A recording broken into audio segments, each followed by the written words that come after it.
Here at TWRS, we're always here to help our squad when they need a little push in the right direction. That's just who we are. We're a beautifully diverse group of goofballs dedicated to driving fake race cars as fast as possible. And we continue to push each other to the front using the power of nonsense.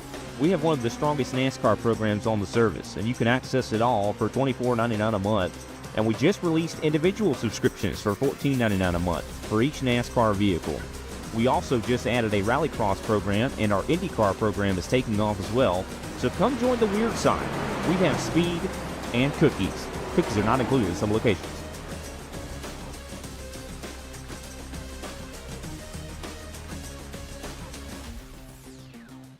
Everything Simulated builds exceptional, high-end racing simulators, rather than manufacturing budget consumer parts.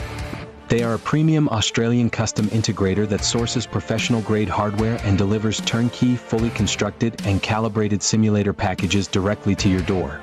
If you have the budget and want a no-compromise, professional-grade setup without the immense hassle of sourcing, building, and troubleshooting compatible parts yourself, they are an excellent choice. What makes their simulators great? Top-tier components. They build their rigs using premium, industrial-strength frames, like SimRigs and TrackRacer rigs, high-torque direct-drive wheelbases from Simagic, Simacube, Conspit, Moza and Acetec in very realistic-feeling hydraulic and load cell pedal sets. Everything simulated.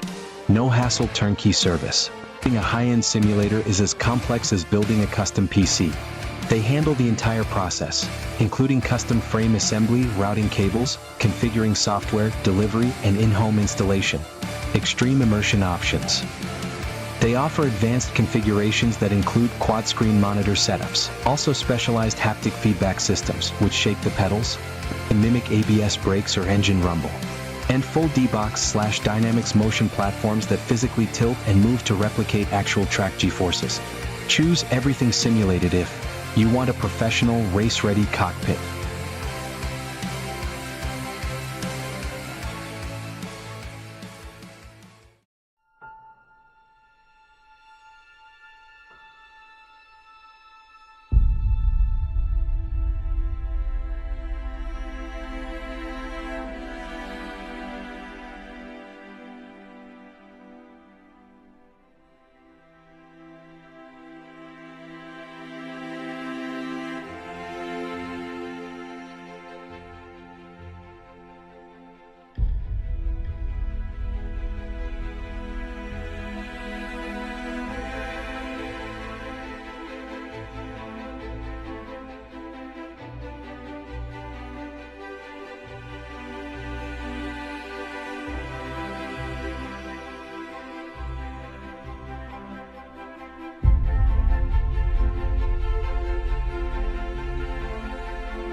Ladies and gentlemen, ready for countdown.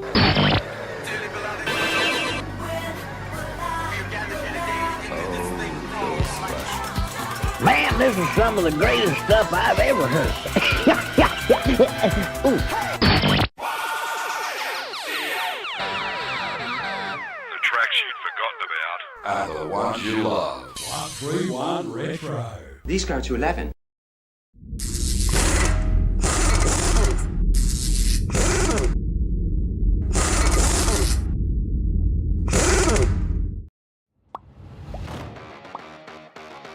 Hello and welcome to tonight's feature presentation of the Lonestar Racing League. I'm your host, Big Al. We'll be here tonight kicking it off at Talladega down in beautiful sunny Alabama. We're joined up to the booth by none other than my main man, Austin. Austin, how you doing tonight? Atkinson. Great yourself, Big Al. Great yourself. Ready to watch some racing at Talladega. See who's got it on and who's going to fall off.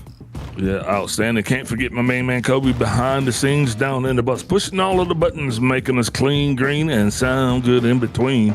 Gonna be kicking it off. Like I said, this is gonna be one for the ages. Last week had a little bit of a road race. This week, gonna be kicking it off out here at Talladega. Track facts, just we'll figure it out. All right, let's get on with the keys to the race.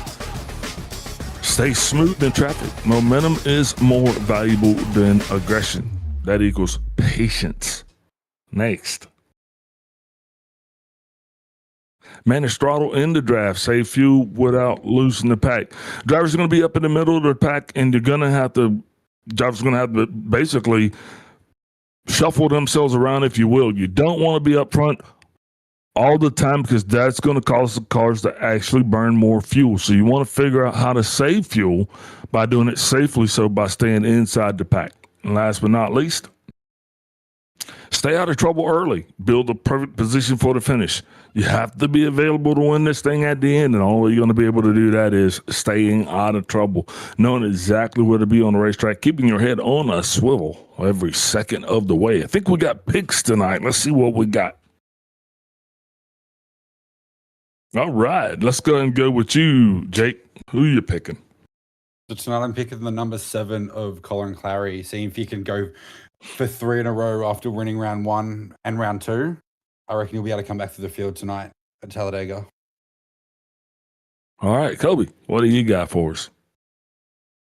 Good evening, gentlemen. Good evening, viewers. I've gone with the sign of good faith of Kenny Powell. If my graphic wants to work, there we go. Reason I picked Kenny Powell is the poor bugger was locked in a Discord with me only like an hour ago, trying to figure out all the curveballs that ATV had thrown us with a new update they just unleashed on us over the weekend. And I'm sure he wanted to be practicing or relaxing or getting in the mind frame, and instead he's there jiggling wires with me. So as a sign of good faith, I've chose Kenny to win tonight's race. And not only that, he's a damn good hell of a super speedway racer too, so he's got that going for him. How about you, Big Al? I'm going to go with my favorite there, Greg Watson Sky. Enough said. I'm going with the Greg, baby. You'll figure it out. Those are the picks we got. Let us know who you're picking to win this thing tonight. We got to get it ready to get kicked off. Qualifying actually not underway yet. Still just a couple minutes left in practice. Looking at your points right now, you got... I know that Colin Clary, there he is. He is up front there with 2 top 5s, 2 wins, right? He's won the last 2 races, and that gives him 2 top 10s. We did look at the points last week, and it's getting a little. If you're not Clary, it's just very, very bleak. We're gonna need a new winner tonight, and I believe Clary actually is he starting at the back of the line? He will be starting from the back of the line tonight. Again, as for the Lone Star League, when you win the race, you start from the rear. But I reckon he got it in to come back through the field again like he did last week after a strong drive to be available and punch his ticket at the end last week. Yeah, absolutely. Sometimes starting at the back of the line in Talladega is not really a bad thing. Gives yourself an opportunity to really kind of try to avoid the big one. I mean, that's going to be the key here tonight. Guys are going to have to be aware and not get caught up in the big one. Why don't you elaborate on that a little bit? Yeah, so tonight the drivers are going to want to be able to stay with the car in front, using the packs, basically making sure that they're running 2, 3, chasing down the cars in front, using the draft, saving fuel, not being too aggressive, not trying to push 3 wide too early on, just using the track, letting it come to them, not trying to chase it on, but also trying to keep that strong position throughout the race. You don't want to be sitting in 21st, 15 seconds off the leader with no one around you. You want to really be able to up there drafting, saving fuel, making sure you're available for the race. Otherwise, it could be a hard night for you. Yeah, drivers going to also have to be cognizant of who their partners are. You come into this thing thinking you're dancing with somebody, but you never know who you're going to end up dancing with. It's going to be going through a lot of the emotions of the agony of defeat. And I don't mean the ones that you stand on. I just mean the way you feel when things don't go your way. So we'll be watching intently because I guarantee you there's going to be some long faces down there tonight. So pit road's also going to, as normal, it's going to be a massive factor in it. Can you get on and off pit road cleanly, safely, and back up to speed running with the cars? Yeah, absolutely. And drivers are going to have to do just that because you've got to practice pitting, and you're going to have to be able to practice pitting you're going to have to pit under all types of conditions. It's not just going to be everything under a caution. You're going to have to figure out how to pit under green flag conditions as well. So teams are going to want to get synced up for that. Qualifying now underway. Going to see exactly who's going to be lining up the leaderboard. So we're going to be figuring this one out. 10 minutes worth of qualifying to be exact.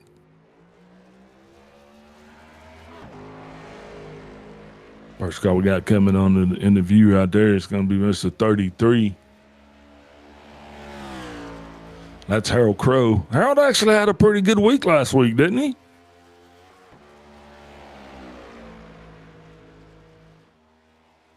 I remember. Yeah, okay. I think he actually had a pretty good week. I know we were shouting out on the 33 there a little bit. He was definitely in the focus frame. All right, so we talked about him. We'll talk about him a little bit. As he is actually on the race surface right now, going to be the first one to actually put up a lap time. Watching this thing go by right now, doesn't appear that I have anybody else on my lot that is actually going for it. Everyone could just be waiting to see what puts down to punch their ticket right really late, because qualifying is obviously going to be crucial. Be able to stay up with the pack early on, especially if there's any little breakaways. Being a super speedway, you want to be able to be with that breakaway, but not burn what you've got. You want to keep some tires and fuel under you for later on. And I tell you what, man, it feels pretty lonely when you're out there and you lose that lead pack draft, but sometimes that's going to be okay. I mean, this race is not going to be, we're not going to determine the winner of this thing until we get way down into the boots of it. And that's when, once we get down there, then we'll have a clear picture of how it's going to look. Till then, man, I just think it's going to be anybody's. Yeah, tonight's definitely going to be not just how well you can drive the car and turn left around Talladega. It's going to be how well can you keep your mind at ease throughout the whole race, no matter whether or not you lose the lead pack or you're in the lead pack.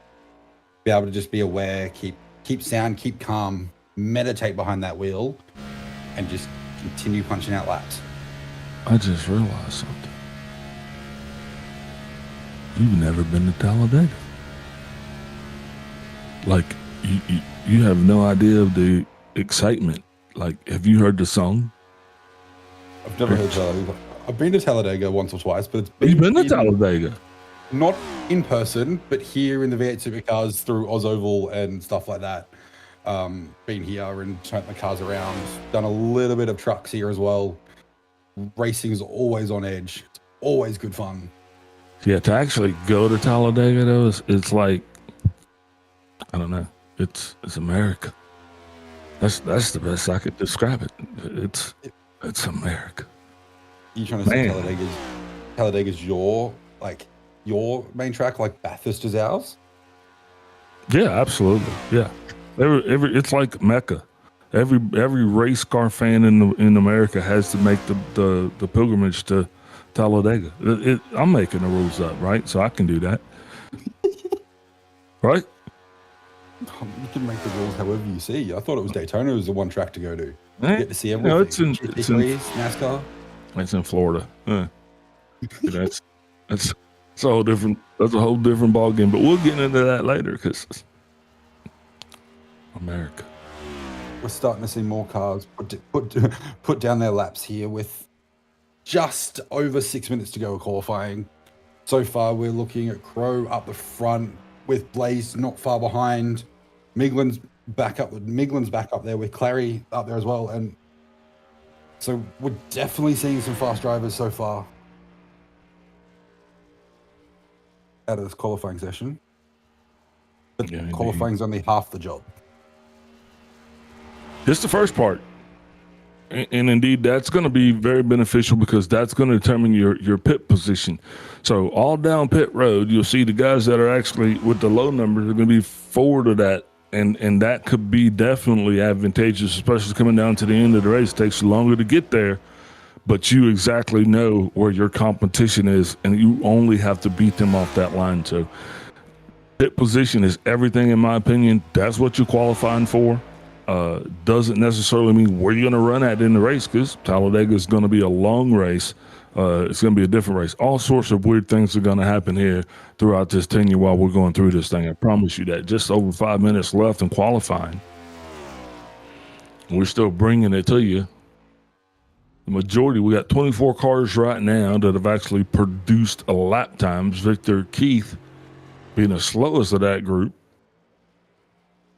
Chris Klein also down at the bottom with Caden Watts, Jordan Taylor, then Don Francesco. We talked about a lot of these guys here this week. Paul Boomershine. Going to see, and the reason why I'm kind of going across the guys at the back end of this thing is because once we get to running, hopefully our focus will be about, with the 12 or 15 cars that are going to be up front. Another thing, we've got to figure out which line is going to work best. How many cars in tandem is actually going to be that answer. Sometimes we've seen it where it's been 3 cars. Sometimes we've seen it where it's been 2 cars. Sometimes you need 5. We just don't know what's going to cause those what's going to create those runs. Which line's going to work better. I called a truck race here last week, and they were like dead flat. I mean, nothing they could literally do to get around each other. So hopefully we don't have that kind of scenario tonight. But some good, clean door-to-door racing is going to be interesting to watch. Is it going to be the little piece of carbon fiber on your front splitter that's got you from leading the lap or sitting in second? As we see, that's literally carbon fiber is what's splitting our top 10 at the moment, as we're starting to see qualifying come slowly to a close. There is not much in it, and it's going to make for some great racing tonight. Oh, yeah. It just shows just how close these cars are within speed of each other. So that's going to be something that's going to cause them to really bunch up together, and that's going to keep that draft kind of tight. So if that's the scenario that we're working with, then I think that's going to be a lot of bouncing around there, especially with the cars towards the middle. You're going to see guys coming all the way from that top row all the way down to the bottom row as we're riding along with that Monster Energy number 5 of Greg Wachinski right now. Greg, one of the 3 members of the Gas and Go Racing team here. Kenny Powell and Paul Olsen making up the other 2. We should do team points. I wonder if that's a possibility. And, I'm just thinking out loud. You don't need any more rivals than they already have on track, Big Al. Yeah, I know. I mean, we're competing about everything from toenails to toilet tissue around this place. Here we go. I'm going to see what Wachinski comes across the leaderboard. His first lap's going to be.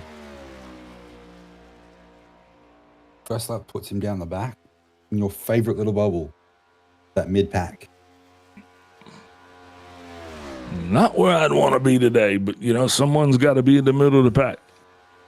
Where's your place? Where's your safe space? On the racetrack. Honestly, I'm happy to sit wherever, as long as when it comes down to the last 30 laps of this race, I know what's underneath me and I can get to where I need to be at the front. First half, as long as I'm on the racetrack, that's all that matters. That's a heck of a ride up front right there, buddy. That's a heck of a ride when you're in that lead coming off that back. Oh man, the last 2 turns at Talladega, those are life-changing events. Hey, look here, qualifying's wrapping itself up. We're gonna go ahead and take a step away, get a couple words from our sponsors. We'll be right back with the grid and the feature presentation.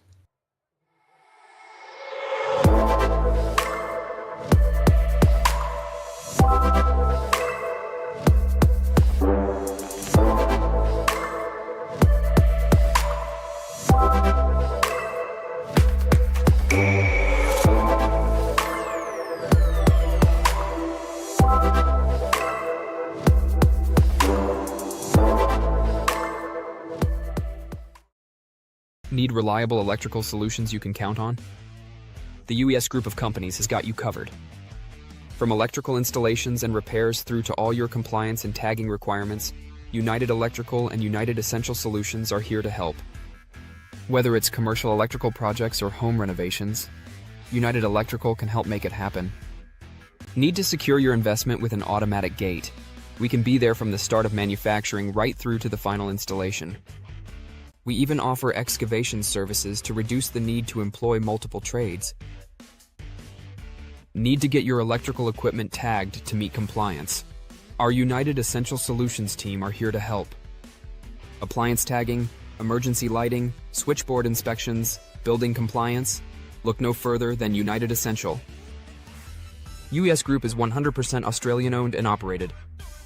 We pride ourselves on our customer service and commitment. Visit uestas.com.au or call 1-300-122-598 to learn more. Or find us on Facebook and Instagram. And we are back. Time to get it kicked off here. Looking at your starting grid. On the pole position, the number 33 car of Harold Crow. He's a privateer, and on his outside, you're going to have the 88 car Lonestar Racing Machine of Drew Blaze. Next row is going to show Tyler Freeman. And Tyler Freeman is going to have Austin Wood on his outside. The next row is going to have Daniel Miglin. And Daniel Miglin in the 4 is going to have the Colin Carey 7 on his outside. Rolling on to the 7th place car, we're going to have Dennis Orff.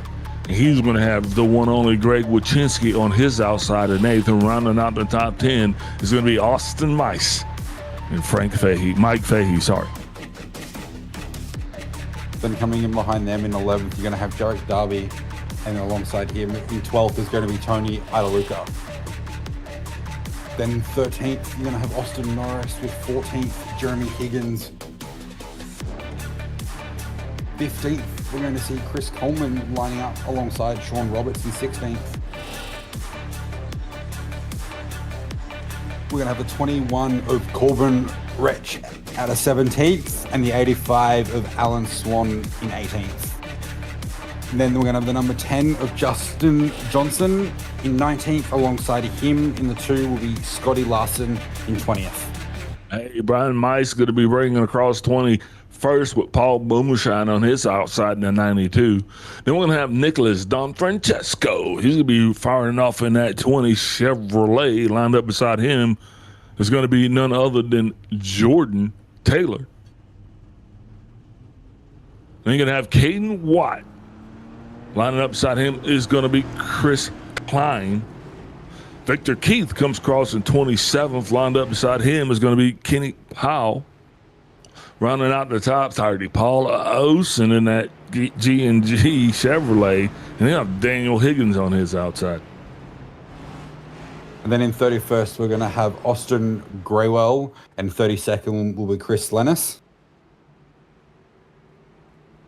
In 33rd, we're going to have the number 8 of Lee Hogan and the 00 of Jake Herron in 34th. In 35th, we're going to have the 08 of Ken Couch. And then in 36, Jacob C. Watson in the number 12. Rounding out the rear of your grid, we're going to have the 55 of Kyle Gomez in 37th. And in 38th, Mike Higgins in the 77. Man, that's going to be what we got there. 38 cars kicking it off here. Like you said, Mike Higgins, last one in the line there, into 77. Lights off on the pace car. You're going to be kicking it off here, clean and green, hopefully for quite some time, but you never know here at Talladega. Could get racy. Drivers could be patient. We won't know till the green flag flies, and you'll be uncovering it the same way we will. But I tell you what, we're going to be here every step of the way, bringing you continued coverage from the time this thing goes green until that checker flag rolls. And we're going to go all the way through that top 3 interview process as well. So I said all that to say we're not going anywhere.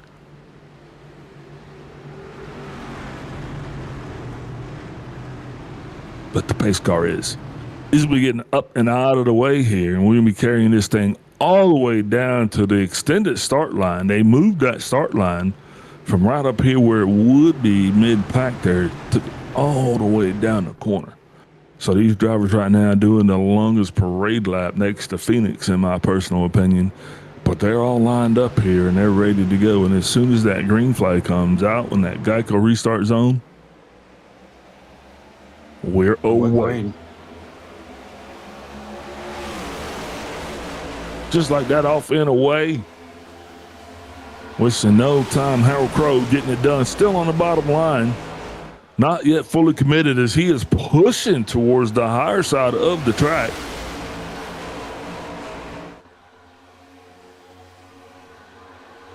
Right now, 2x2, we go all the way down the backstretch.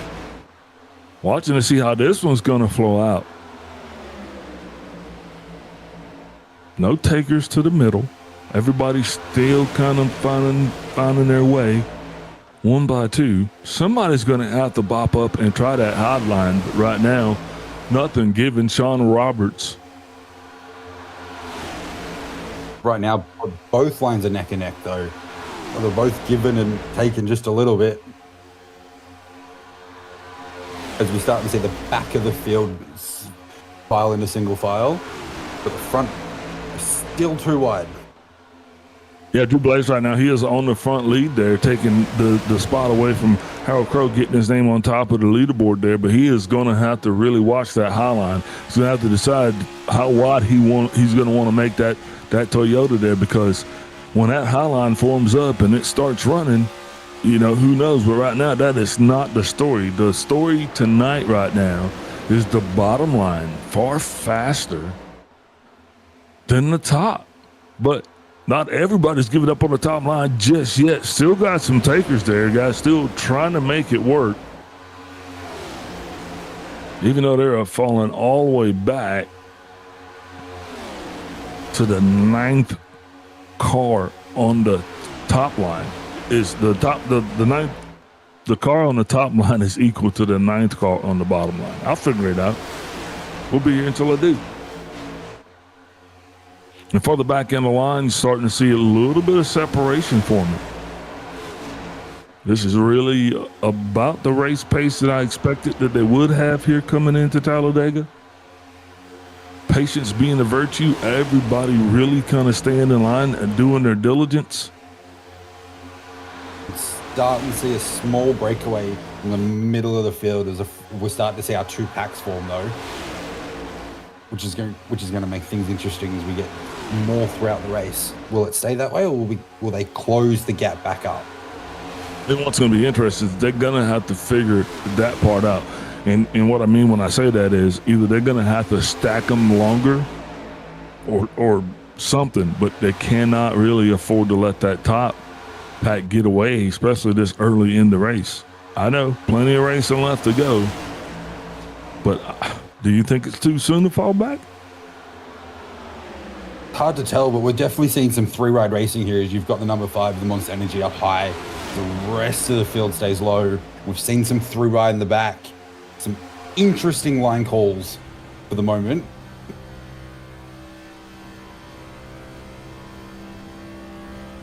All right, so everybody's doing exactly what you would expect them to do right now. It's just finding a spot, trying to find a car that's stable to be in front of you and behind you. You'll see some people going to be jockeying around just to do that. Hopefully you'll be able to ride with the guys that you know and trust, the guys that you kind of came here with, and you'll be able to maintain those relationships throughout the better part of the day. And then Santa Claus will come and everything will be perfect, but that is not the way it's going to be here. I guarantee you that. This stage of the race is all about keeping our ticket, the ability to be punched there for the end, but also work out what you've got underneath you. Have you got speed in the corners? You've got speed on the straight. Are you better in the draft? You better being the pioneer and pushing that air. It's just working out where in this line you're going to be best to hold on to keep out of trouble.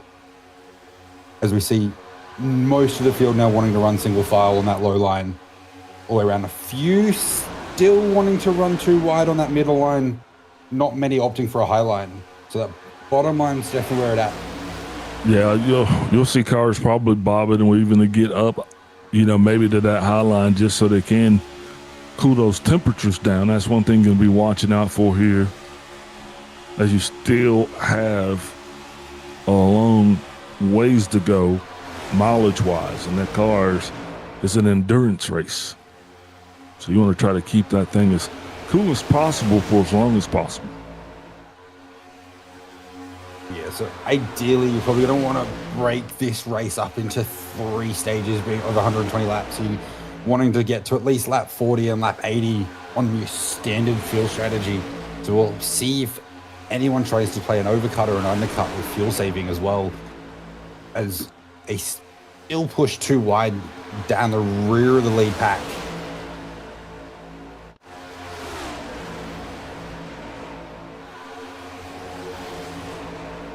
Man.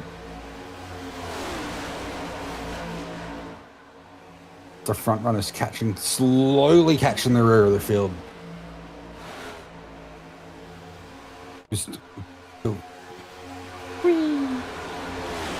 What was that?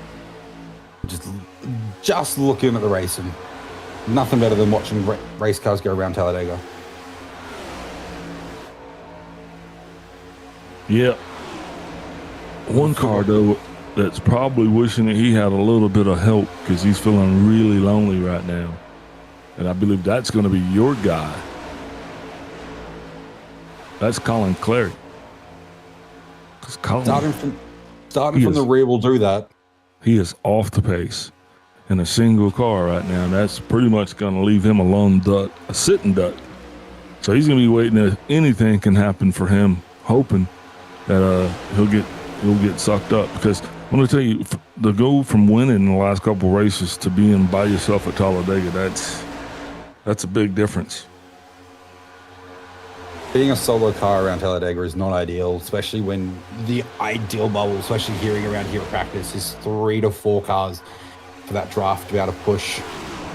2, you start to struggle. 1, you're just a sitting duck. So we'll have to keep an eye on whether or not he can catch back up to the rear of the pack, or is he going to be in struggle street all night?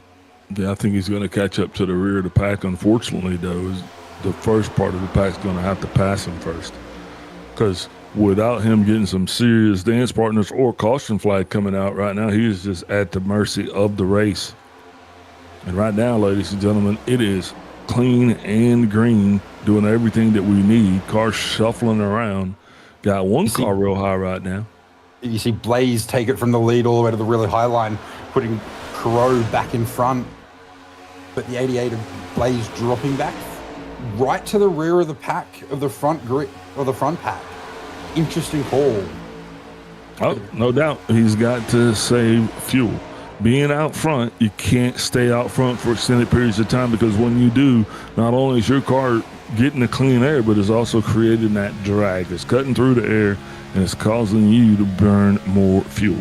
So indeed, he now just shuffled all the way to the back there. He's going to kind of get in that basket, and he's just going to get drug along. We're definitely seeing some names up in the top 10 again. As you can see, DeLuca, Miglin, Orff, Fahey are all back up here. Just keep pushing along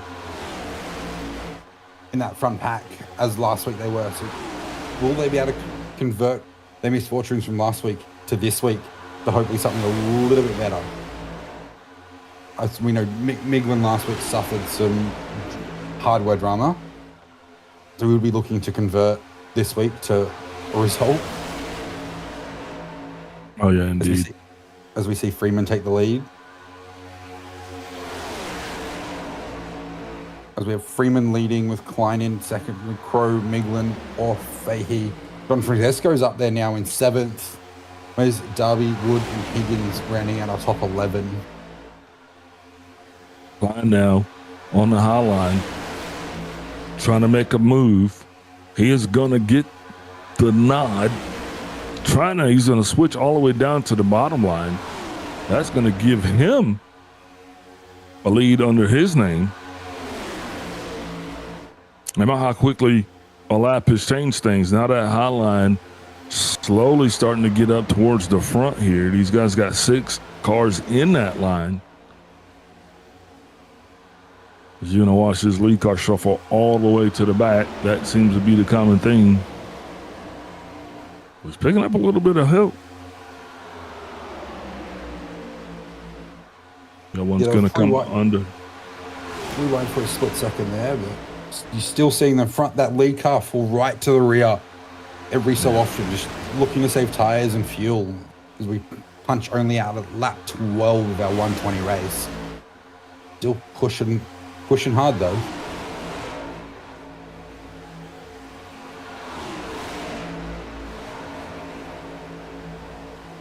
Just in front of the leaders now, that 71 car, that 7 car, Colin Clary, slowly starting to come in the frame. And he's going to want to go high, hopefully, to have room. Depends on where they catch him. That's going to be one thing that they're going to be looking out for as well. In best case, he'll be able to possibly try to catch that tail end of the lead draft and maybe get him up to speed a little better, so he might even be able to fall in to the tail end of the second pack. And you're riding along right now with Kenny Powell. He is leading that second pack as they are falling further and further behind.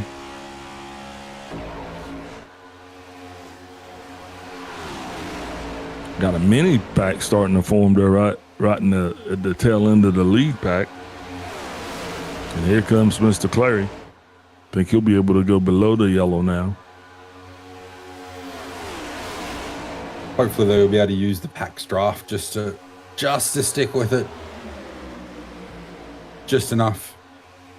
As we see him be gobbled up by the pack of the lead pack. They stay low. He is going to integrate himself into that lead pack. Smart play. That's one way to do. That's one way to get up there with him. Even though he's a lead down, he is going to be wanting to stay as close to the front as possible. That way he can secure that lucky dog. I do believe he is the only car besides Jake Heron that is a lap down.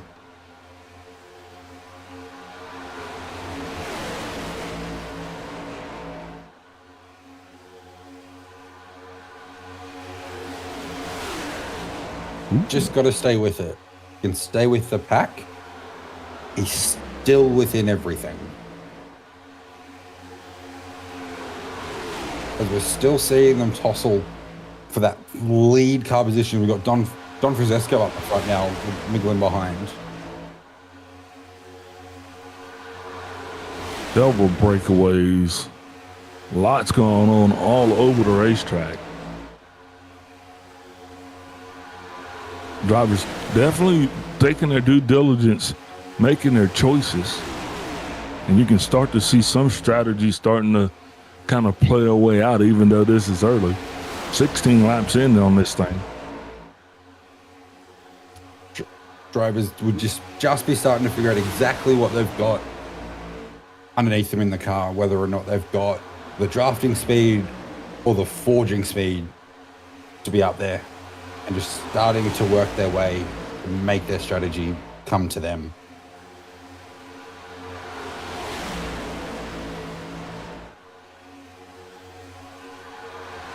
As we see, only 4 cars opting to run the middle to high line.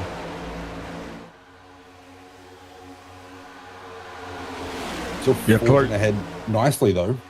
Yeah, Clary's one of those cars is up there along with Wachinski. These guys are electing just to kind of hang out up high. No harm, no foul with that. Seem to be giving plenty of room off the other cars on the bottom. Hadn't really seen any side drafting here to speak of. Still early though, Big Al. Don't want to push too hard too early. Well, I say you run every lap like it's the last. Let's go. Go faster.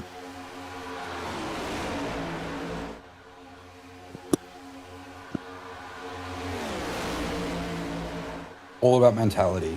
Drivers will just be settling in, having their car turn the laps, hitting their markers, hitting their spots. Yeah, indeed. Settling in for the long run. And this little 3-wide situation tried to develop there. Got cars shuffling around here in the lead pack, trying to figure out exactly where everybody's gonna stay. Clary now is going to drop back down, and he is now going to be in the lead of the longest line on the bottom.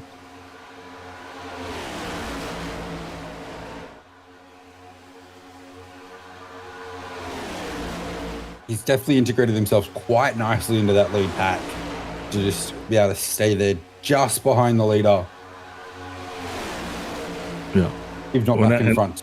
And that's a testament to the level of trust that these guys have with him, because, he's not the average lead lap car.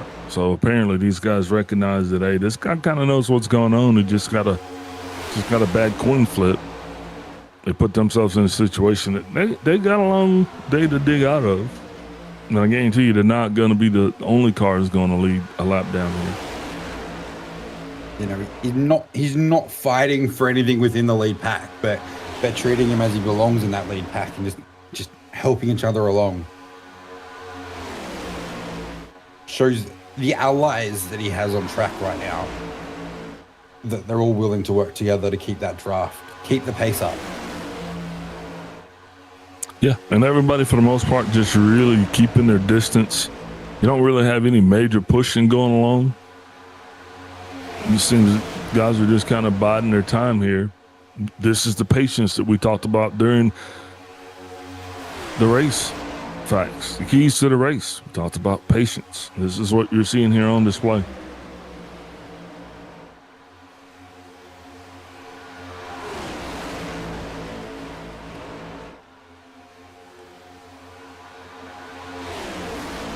Clary really kind of shoving that 26 car. Then it's Orf. He is getting a bumper full. Hope he's ready for it. Clary says, hey, look, I'm going to help you open this thing up. Maybe we catch the back of the pack. But he definitely is working diligently here. Strategy called to assist the leader to lap the rest of the field while you gain from it. Yeah. Be an interesting call.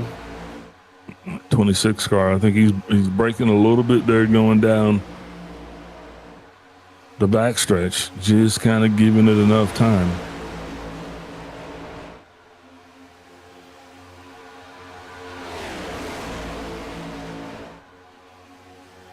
Here it comes again. Yeah, so I mean that's the awesome part here. Clary definitely shoving the 26. That will be the storyline. Like I was just commenting, everybody else was really kind of taking it easy, staying in line, not touching, but not up front. They're touching up front. Yeah, we've seen Drew Blaze that was up the front and leading early on has now dropped back throughout the midfield. Who's still wanting to play their cards close to the chest after being up front and seeing what the car can do, as these guys continue to just push that air and complete these laps. Yeah, indeed. It's racy up front, and drivers are very aware of that. So a lot of guys opting to kind of stay back, stay out of it. I'm surprised that we really hadn't had that definitive top line get organized. We've had just a couple stragglers up there, but hey, it's a little early for the side draft, you said. So we'll have to go ahead and table that conversation and hope we can pick it back up. 23 laps here on the docket so far. That mid to high line doesn't quite seem to be where it's at the moment, with the low line being very dominant for the drivers, as we'll see Clary jump to the top. Wojcinski is around. That is never good. Brings out our first caution of the night. Caution is going to come out. Hold it down, Greg. Oh, no, she's toast. Well, we'll have to unpack this and see exactly what took place.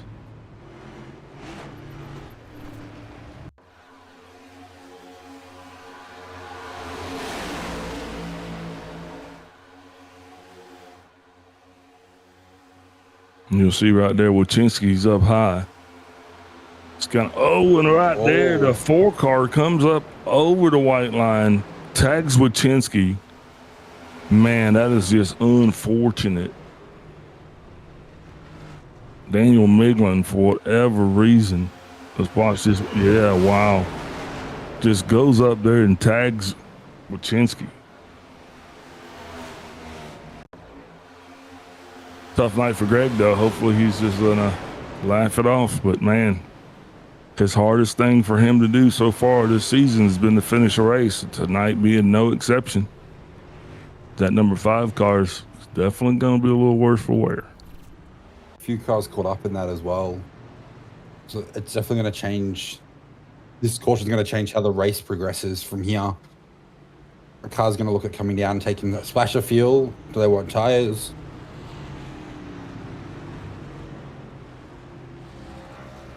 Man.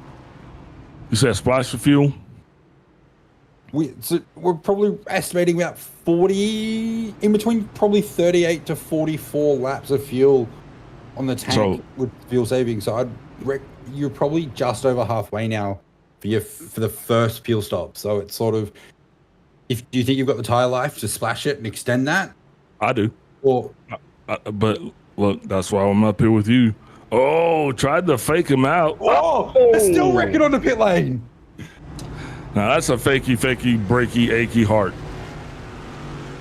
Oh, that's a 7 of Colin too, getting spun around just near pit lane. Oh, and guess what? Oh man, so unfortunate for Clary, because Clary actually had to stay out. He would have been a recipient of the lucky dog, but since he has been involved in an incident, that's going to go away. Now he's got to run all the way back around before the pit road will actually open for him, and he's still going to be a lap down. So just more bad news. Say again. Because these bad days definitely getting worse, but he was lucky not to cross any of the pit lane. I think he might have just. I think he just got caught up in the moment. You know what I mean? He's so used to being up front. He was just up front, just rolling with the guys. You know, not realizing that he's on a different lunch plan. Yeah, buddy. Yeah, he has to wait for his Lunchables to be ready. They're not quite ready yet. The chef's a little bit late. Yeah, and that's going to definitely, Talladega, this is the tricky one. He is going to have to boogie to get back around there to see if he can at least get fuel. He's going to be looking for at least a splash of gas, which shouldn't be a problem. Should be a problem, but now we're going to turn our attention very shortly to the restart. With Off's going to start us on the inside into the restart zone with Don Francesco on his outside, Miglin behind, and Darby next to him. It's going to make this restart interesting. You know what's awesome is Wachinski did not receive a meatball flag. Chris Coleman in the 270 has a repairs required flag, along as Tyler Freeman in the 29. So Wachinski serving black flag. He's still down behind the wall. Looks like he's getting as much of that damage repaired as possible. And here come the other cars that are going to be pitting at the end of the lead lap. Now, you're going to need a square car to run around here. And that right there is what's going to really jam Clary up. Hey, I'll tell you what, we're going to take a real step away, get a couple words from our sponsors here, and we'll be right back.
And we are back. Going to be kicking it off here. Pace cars down and away. Doubled up, getting ready to hit that Geico restart zone, taking you back to green flag racing here in Talladega. Just after our first caution, Greg Wachinski involved in that one, along with Daniel Mice. Green flag's out. The 26 wasting no time getting her going. Nice little shove from the 4 car. That's going to give him the jump that he needs. The rest of the top line not getting a memo. We're going to see exactly what happens to these first 2 cars. Plenty of room for them to move down. Question is, are they gonna? Hey, 1 car's going to take us up on that. Oh, he thinks better about it, and that's the 22 car that we're going to be watching there.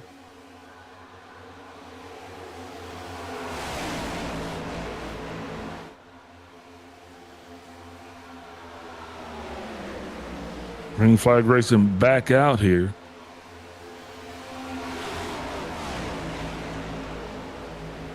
Still a little racy up front right now. Folks just trying to find that magic spot, seeing where they're going to fit in.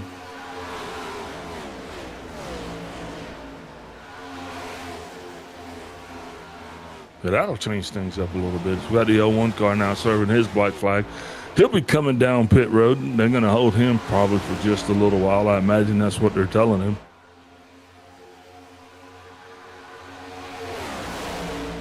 Yeah, it's right unfortunate. I have to serve that. Yeah, right now back on the racetrack, story still the same. Daniel Orff in the 26 machine. He is the guy that's leading this, already broken up into 2 packs right off the bat. That lead breakaway right there is going to consist of about 11 cars, and they're going to have a straggler behind him and then more stragglers behind him. So for whatever reason, we really had a big breakup. Now also the fuel, that's going to change a lot of things as well. Because now the drivers have actually, sorry, like I'm having a little heartburn, but now that the drivers are actually been able to come down on pit road, and a lot of these guys have been able to put some fuel in. I don't know if they took tires. I wouldn't imagine they're taking tires. But what I do know is that under this new system that we got, a full pit stop should take about 10 seconds is what we're saying. About 10 seconds will be a full pit stop. And we had everything from 1/6 to, 7 minutes. I'm not sure exactly what the strategies were, what was going on, but we're going to just have to give them a chance to play out. And then maybe we'll get a little insight as to what the drivers were thinking early on. We don't have a driver that we could pull up here to kind of ask them. I'd love to be able to get what chance. Oh! That Mobil 1 car, he was the only one that went high up to the outside there. So he got a little shuffled up out of the draft. That's going to cause ripples in that lead pack now, all the way through to the back it is. Yeah, once again, we've definitely seen a breakaway pack for the lead once again, with a few little stragglers in between. And so now is the story of, if you've taken tires, is it going to play the advantage on you with your fuel load, or is it going to just be old tires and more fuel? Is that going to pay more throughout the race? Tires never really been an issue here at Talladega. I mean, a lot of times I've seen guys actually take left sides just because it makes the car easier to come out of the pits. You just really have to figure out exactly what that math is. Oh, we got cars getting a little touchy there. As we've been watching now, they've been running more and more side by side. That's what got Wachinski. But now that we're seeing that high line and the bottom line are starting to side draft, we're having more and more instances where these cars are getting really sporty, and it's like they get twice as wide in a tenth of a second. And sometimes that's just enough to make the contact. As we hit lap 31, 32 now, we're definitely starting to see the side draft, which is what you wanted to see earlier, Big Al. The cars will choose when they want to side draft, whether or not they want to give a wide berth. But we're definitely seeing cars choose if they want to go high or low. Well, the high line pushing more now. Yeah, definitely. 20 cars trying to do everything he can, keep that car cool. I definitely can see that, and I don't blame him. He's got to kind of keep as much of the right air coming across the nose. I said 20. I mean the 33. Pray for me. We'll figure it out. Yeah. I'll be here till we do. And then we've also got the 57 of Norris up the front now as a name we haven't spoken much about tonight before the caution, with a few other names coming up into the top 15 of the 85 of Swan and the 30 of Watts as well. The safety car shaking things up a little bit here. We still see packs forming of the lead pack and behind. The car's still shuffling to find out which lane's going to work best for them. Everybody trying to find a spot. Got a 26 car. He's found his spot. He's been out front for the majority of the contest today. And now he's going to get some guys that are just two cars that are really kind of holding their own on that high line. That is definitely showing us there about how many you can run with. These two struggling to stay behind each other. The 33's got that nose that is literally just caved in. Almost seems like that would make it easier for him to push, but is actually creating the different effect, totally opposite effect. It's making it harder for him to keep the nose of his car stuck to the car in front. Now he's going to fall all the way to the back of that lead line.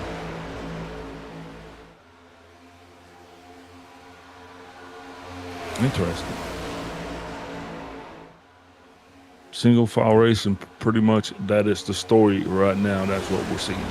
Everybody just kind of taking it easy right now, trying to save that fuel, keep them cool, and just, get the laps knocked down. 34 laps into this, scheduled for 120. Just not quite a quarter of the way done, or a third of the way done. Just be seeing the drivers now trying to resettle, refine their groove after that caution. Just trying to find out who's with them, who's wanting to push, who's wanting to sit back. Can they pull a breakaway, or are they or is it just going to just still be with that pack? Yeah, a couple guys actually lost dance partners there on that iteration, if you think about it. And this is what happens. You find your partners behind the fence, and you got to go find new partners that are on the racetrack with you. Hopefully some of these guys are actually even staying with their teams and their dance partners, because some aren't. Some of these guys are finding themselves at the front. Some of these guys are finding themselves somewhere around the racetrack. And I'm telling you, there's cars all around this racetrack.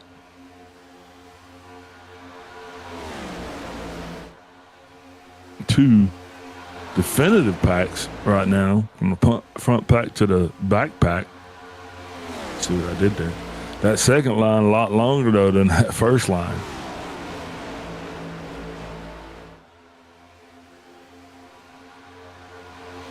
Yeah, the front pack definitely were able to make an early break away from the rest of the field, which is going to be beneficial for them later on if we stay green flag.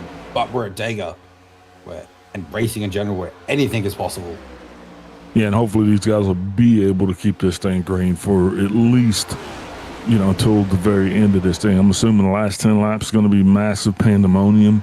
But until then, it should just be a spirited drive home. How about that? You like that? A spirited drive home. 500 miles, just taking it easy, following the traffic that's around you. Trying to make sure that you guys all ride together, have the same fuel stops. I believe Wachinski is back on the race surface right now. And he is going to be the car that the leaders will be coming up to here.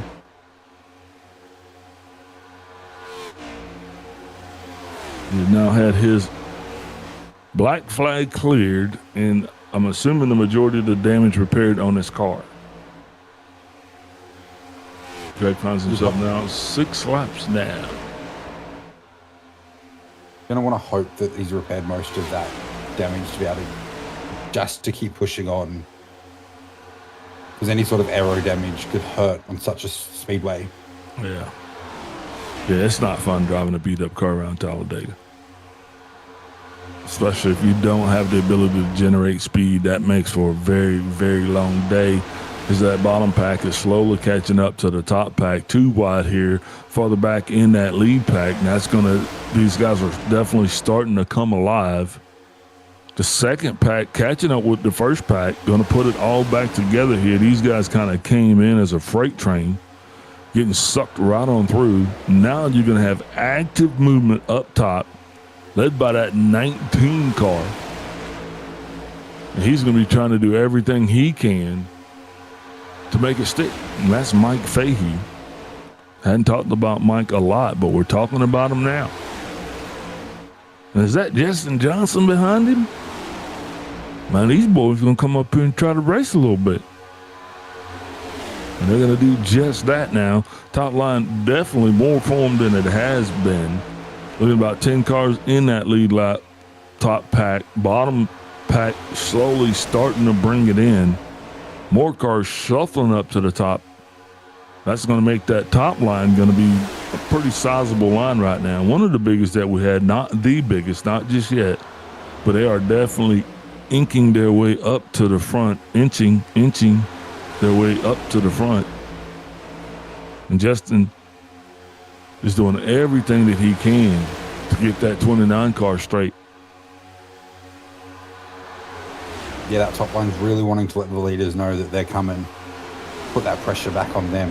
Or do they want to stay low, or do they want to jump in front and try and take their momentum? Well, you know, it's going to be up to that lead car. And right now you're looking at Mike Fahey, and Mike's going to have the choice, because if they are actually able to stick it together and get the momentum that they need, then Fahey's going to be the one that decides if he is going to leave Johnson high, or if he's going to go ahead and take the option to go low. Speaking of going high, the 57 car, Mr. Elliott, he jumps out right there. That's going to make things get really, really sporty. And now he's going to find himself in the middle, fighting for his life. Yeah, that pushes the pack 3 wide, but being a solo car in that mid, it's going to drop back pretty quickly, as they've now got a massive gap between the 2 lines, as they slowly try and bring the lines back together. That top line pushing back onto that lead inside. Yeah, top line now really side by side. Yeah, top line now really starting to get it stacked up, and here we go. Cutting in the lap traffic. It's not going to get any sportier than this. Just going to depend on when these 2 lines actually approach those lap cars. Right now, top line way high, bottom line way low. Bottom line is actually going to come up, and they're going to go around the bottom car. I do believe that could be the number 7 car again. Yes, it is. Mr. Clary, and you know, he's doing the same thing he did last time. He's going to maintain his position on the bottom and kind of force everybody to go around him. Now, the unfortunate part is he fell a lot further back in the pack this time before he was actually able to get picked up. But that's good for him, because now here we go. We're going to have yet another lap car to integrate, and we are definitely struggling here to find definitive lines. That's good. People jockeying to get whatever they can to try to find any advantage. It appears that the natives are restless. Yeah, and the number 7 in Clary's days just not quite panning out after the restart. Managed to see him get up into 20th, but now he's dropped back to a lap down. So maybe a little bit of a strategy call there, hoping for a late safety car, be able to push back through, keeping his gear underneath him, but probably not quite being a Talladega that's got to be there. It's got to be available. Yeah, it's going to be a long day, but as long as he just keeps his nose clean and he's available at the end of this thing, he should be just fine. 3 wide racing now at Talladega. 3 definitive lines. High line's going to be led by the 51 car, Chris Klein. Middle line, 24 car, Kenny Powell. And that bottom line, the 26 car of Dennis Orff. Now, ladies and gentlemen, these guys are racing. We are racing at Talladega at this point. And we're wrecking. Justin Johnson going to get her sideways, still trying to hold it in the right direction. Got one car going across the field into the wall. Caution flag is not out. Green flag racing is going to continue. That's the 33 car. That's Harold Crow. Remember, he was your pole sitter. Not going to like the exit he just received. Pulling up on that Wayback Machine, the 131 Wayback Machine, and right here you're going to see where everything goes south. And right there, when that 33 car started pushing around with the 21, there was really nowhere for anybody to go. Very fortunate, though, and very fortuitous situation because it could have been a lot worse. Now, for those... The yellow flag not to fly. Well, yeah, lucky and unlucky, because for those guys that were involved in that melee, they're going to want all the help they can get. Now they're going to find themselves either off the lead pack, and they're going to be way off the pace because these cars are still rolling around at some 175 to 180 miles an hour, right?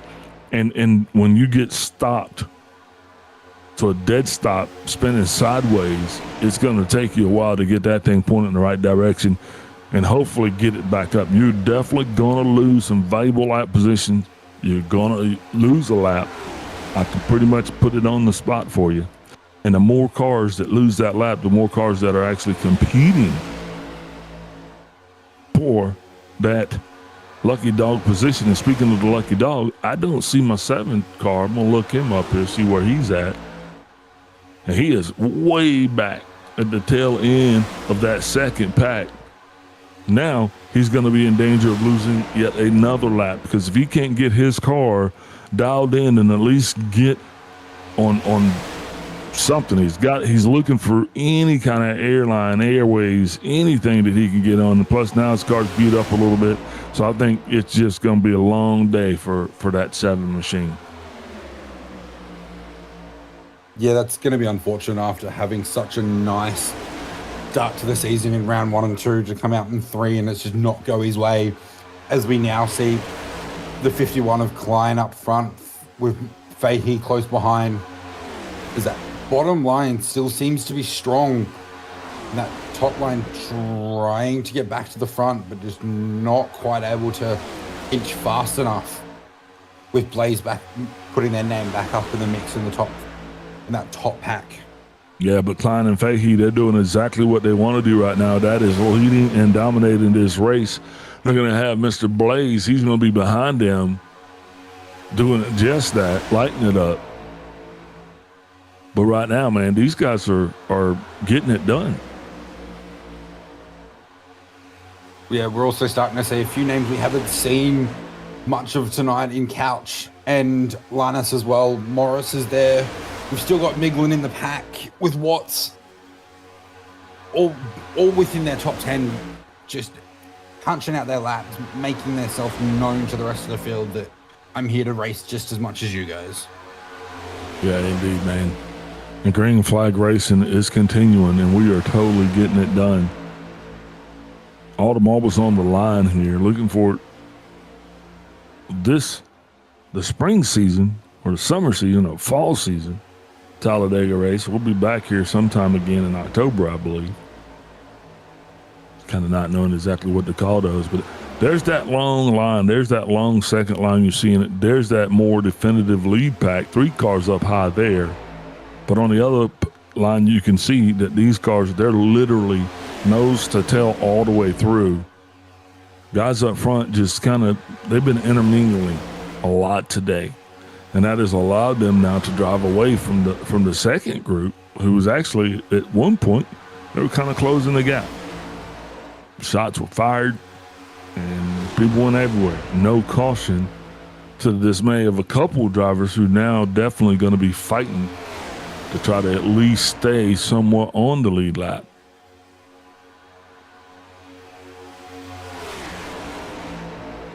And I do believe that second row is having a lot more trouble than the first row, because they're single filed, but they're not as tight. And if you don't have that tightness, if you don't have the tightness that you need, it's going to be hard. It makes them more like 4 groups instead of one line. You've got second line just not quite forming the way it needs to. Cars are just jumping in and out of it, so not gaining the consistency or the momentum that it requires to be able to push up the front as we watch cars get up to the bumper of the cars in front. Yeah, Mike Fahey now enjoying himself a spot up front. He's going to be letting her rip. Going to get a couple laps led here. So front packs all single file. Yeah, you're seeing the profile pic of Nicholas Don Francesco. Started this thing all the way back in 23rd spot. Now he's up front here, nearly in the top 5, scoring them in 6. But he's definitely going to be making his way through those last top positions to try to get up top as well.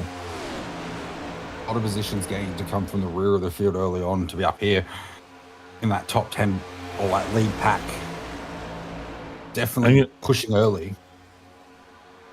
And all of the times that we saw that, we were greatly, probably more affected by lap traffic than we have been anything else here in this contest.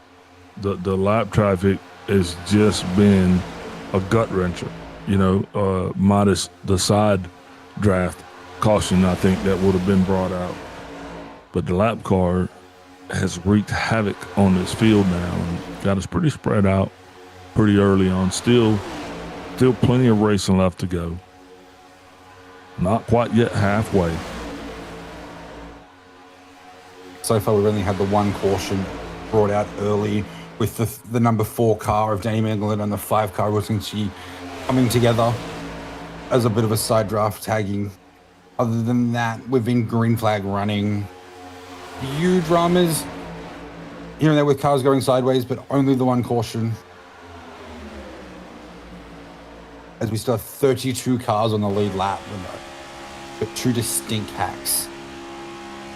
2 definitive distinct packs. Justin Johnson was almost sideways there. We're able to keep that thing pointed back in the right direction. Now he is going to be back out here lending a hand to Austin Kroll. These 2 guys are going to be sitting on top of that second pack. They're going to have that 6-mode bill of Tony Adaluca. As these guys here, they understand the pressure and they're feeling the pressure. Just don't think they can quite do anything about it right now. And until they can really figure out how to tighten this band up, I'm afraid that lead lap group is going to continue to get away from them. Almost 30 laps on this tank of gas right here through there. As you look way up at the leaders, they're really hanging out here. Leaders are fighting 3 wide here, starting to pick it up again. No signs of slowing down, trying to work it out. These guys are far in the thick of it up front here. Now got lap traffic coming back up. We've seen the ripples that a lap car can send through the field. Let's see how it actually plays out this time. Lap car now going to go high. Is that the 33? Yeah, that's your pole sitter right there. He's going to get shuffled back here towards the back. And that's just what we talked about. That's how it makes a long day at Talladega. Now, up front, you see these guys are really starting to try to work more in tandems as that lead to. That's that breakaway, and that's what they've been doing exactly. They've been the second car has been shoving that first car and giving them the bump that he needs to drag that second car line along, and that's really the only way that they've been able to get any breathing room from the third place car. Third place car right now is going to be the 51 car, Chris Klein. Now, top line's going to be running up alongside. We're sideways. We're wrecking. The big one is happening up front. Cars going mostly the right direction. Once again, going to have the 20 car. He is going to be worse for wear. Caution is going to be out for the second time, and for a lot of guys, that caution could not have come soon enough. Let's go look at it in the 131 way back machine, and you'll see right here coming up on your screen about the time it goes crazy. There it is.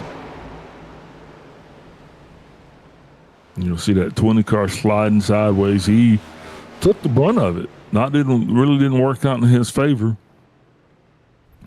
But now there's going to be that long race around to try to catch back up to the pace car.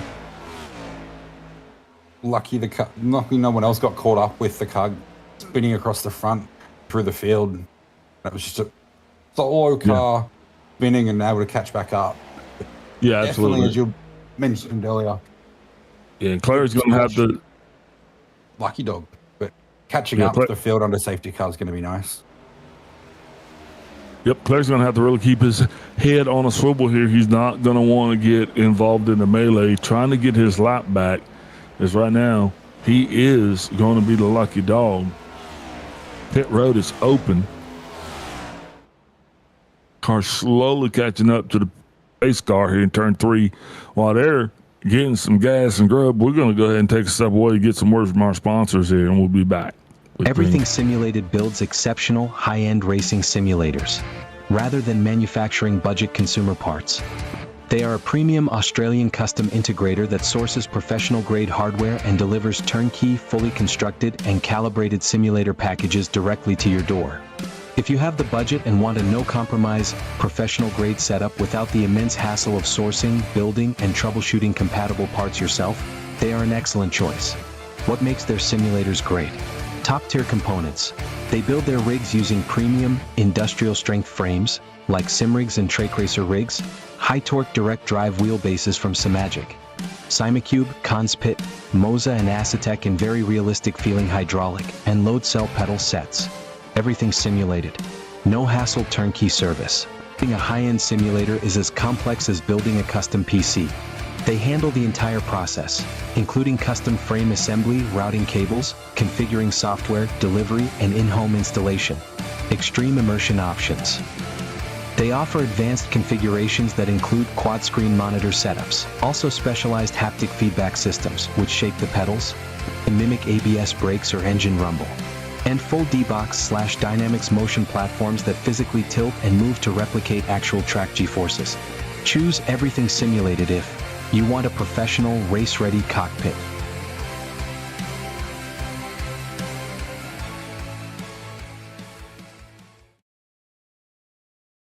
Need reliable electrical solutions you can count on? The UES group of companies has got you covered. From electrical installations and repairs through to all your compliance and tagging requirements, United Electrical and United Essential Solutions are here to help. Whether it's commercial electrical projects or home renovations, United Electrical can help make it happen. Need to secure your investment with an automatic gate? We can be there from the start of manufacturing right through to the final installation. We even offer excavation services to reduce the need to employ multiple trades. Need to get your electrical equipment tagged to meet compliance? Our United Essential Solutions team are here to help. Appliance tagging, emergency lighting, switchboard inspections, building compliance? Look no further than United Essential. UES Group is 100% Australian owned and operated. We pride ourselves on our customer service and commitment. Visit uestas.com.au or call 1-300-122-598 to learn more. Or find us on Facebook and Instagram.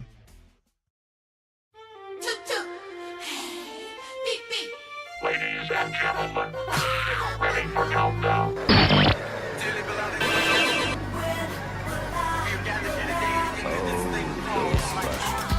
Man, this is some of the greatest stuff I've ever heard. Ooh. The tracks you'd forgotten about are the ones you love. 131 Retro. These go to 11.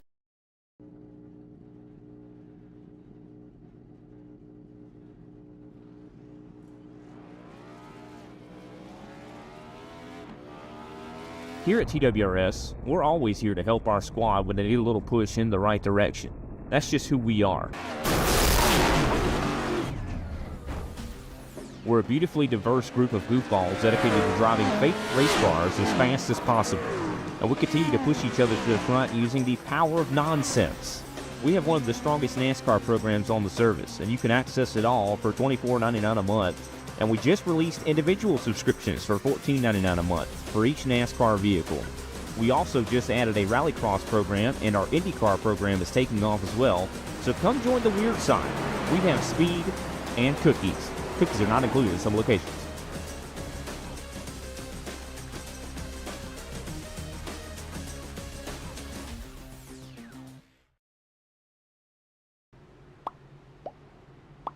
Hey, we are back here. Got this thing stacked up. Lights off on the pace car again. Remember, like, subscribe, follow. We need all the help we can get, Lord. I do. Once this pace car gets up to where he is going to be going, we're going to be taking off and getting this thing kicked up. Quite a few cars actually left the building here. But that's not going to affect what's going on up front. Still got quite a few in this thing.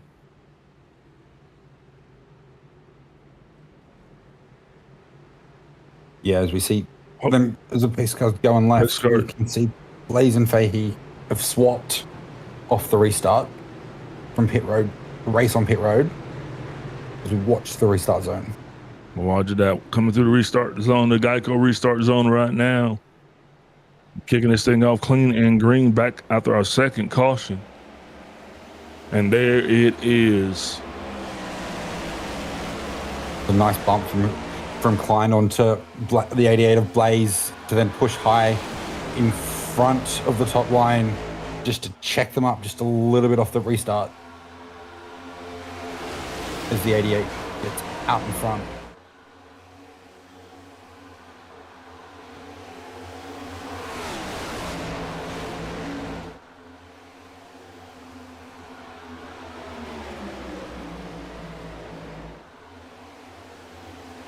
Still slowly shuffling around, trying to pick which lane they want. They want the high line or the low line.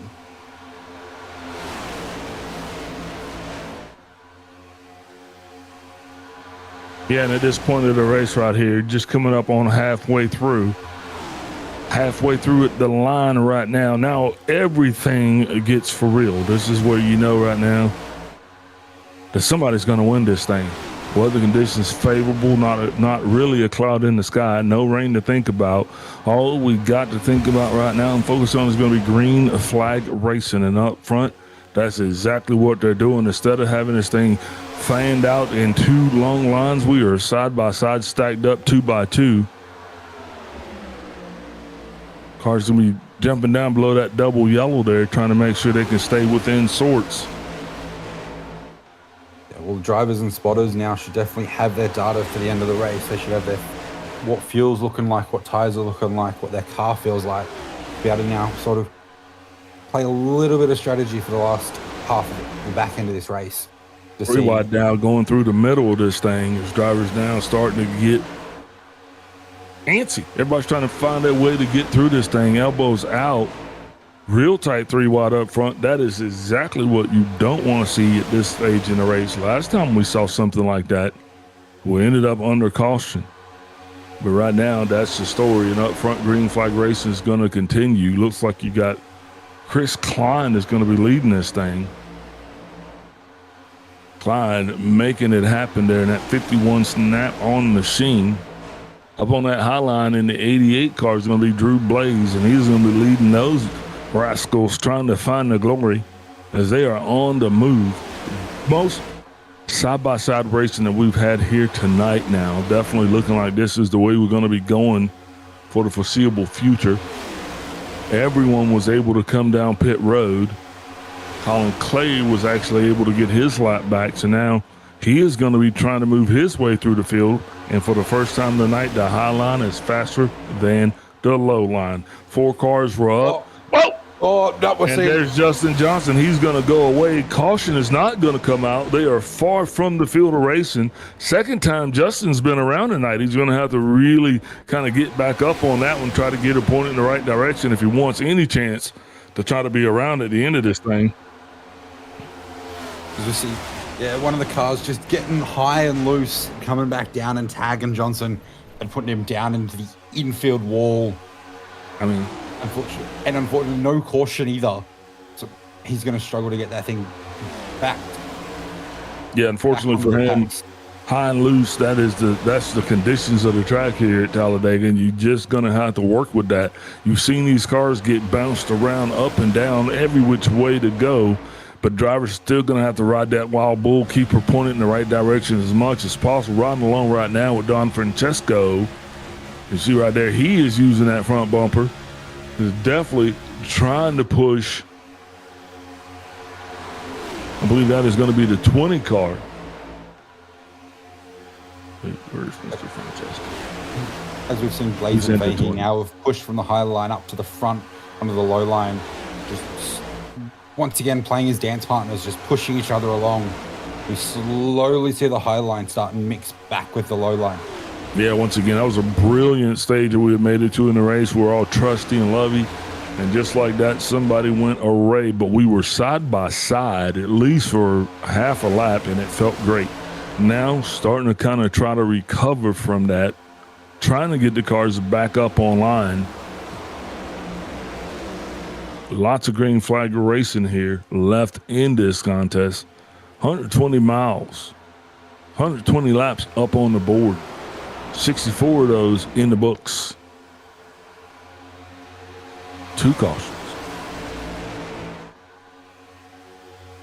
88 car Drew Blaze still setting the way.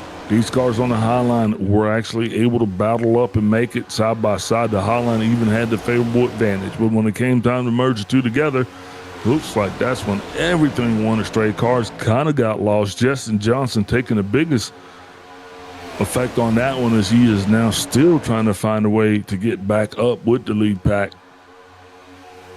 Our 2 lines that came into one line that are trying to reformulate 2 lines is frayed and tethered, but we're still going to keep her going, still bringing you every play, every step. How about your drivers? Your driver doing pretty good in this thing tonight? How has he fared? My driver's gone. I'll root for yours. Highline getting it on. A lot of pushing going on that highline. These guys definitely wanting to not give up, trying to make it work. They know they've done it once before, trying to get the band back together, trying to get as many cars as they can to join their effort so they can get that line to be evened up with the bottom line. But I'm going to tell you, buddy, the hard part's going to be, Jake, is how you going to put them together, man? Somebody's going to have to sell somebody out. Yeah, it's definitely going to be who's going to be your dance master from here to the end and who's not. And definitely seeing as we see the high line push back up to the front again, as they all play nicely with each other. But who's got the car under them? Who's got the strategy play? Who's got the dance partner? You got a lot of guys up top there seeking to kind of side draft on those guys down on the lower line. We just got to hope that everybody can kind of keep it together in order for that to work. That has been probably the biggest problem that we've had here, is just getting cars together sideways. Whenever that happens, we turn into ping pong balls, whether that be via a lap car or just cars shifting down. Right now, I think it's shifting down to 26. He's going to come down. Also going to bring the 57 car with him. That's Austin Norris, as he's going to be up front here battling Tony Adaluca for what is going to be the lead. 10 lap changes, 10 lead changes so far.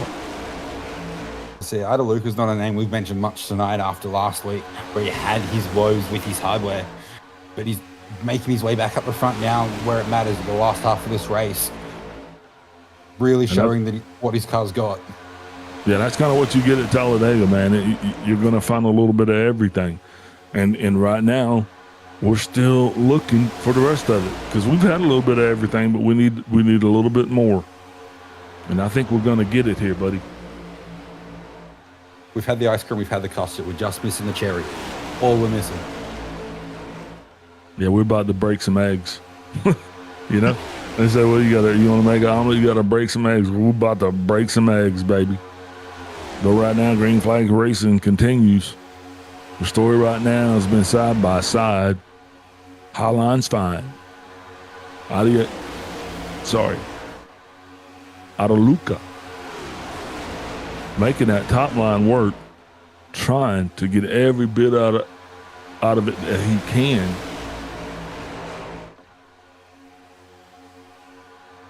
Is Adaluca struggling just a little bit as his front end got just a little bit too crinkled from pushing that he's struggling to punch the air. He's not making a lot of way forward, but they're holding steady on the high line. Yeah, I definitely think he might be holding that high line back just a little bit with his car not being as aerodynamic as it needs to be. I wonder how many guys behind him know that he has a jacked up nose, because he needs to be second, third place at best, depending on if that thing can still track straight. But you don't want him up front. You want one of those Mustangs up front with that aerodynamic bridge that they have, not the brick that he's got. But you know what? Right now, he's going to stay up top. Yeah, you can see just as that line slowly falling back, not quite getting the edge that they want or have gotten previously. Is with seeing cars shuffled around. Faster cars prevail. Now we're starting to mix it up just a little bit, and I guarantee you, now that high line is going to start to move, you're probably not done having somebody from the bottom try to stop that run. The 88 car, his chance passes. 26 car definitely sold out. Dennis Orff is going to be down on the bottom trying to make Austin Norris the unsung hero. Austin still has a long way to go in the high line right now. They are up and at 'em. These guys are driving the bus this morning, and they're going to make that high line run. And we saw it, man. We saw what it can do. Now we got a lot of cars up there. Still going to be a little bit heavier on the bottom side, but the top is moving. Waiting to see how this is going to affect when cars start to shuffle down. Adaluca definitely doing better in the push scenario than he was in the lead scenario. That seemed to solve a lot of problems for those guys on the bottom, but we're still watching this thing as we're going to go side by side here, getting ready to get intent. Think we're going to have another battle for the lead. Got one car, the target car. He's going to be going high, trying to get a little bit of air across his nose to cool down. Probably shuffle back to the back, but still up front. 2x2 green flag racing. That's what we got. As we see Austin Nice in the 97, still holding that high line, pushing it forward towards our leaders of Norris and Orff. Just with Adaluca pushing him along behind.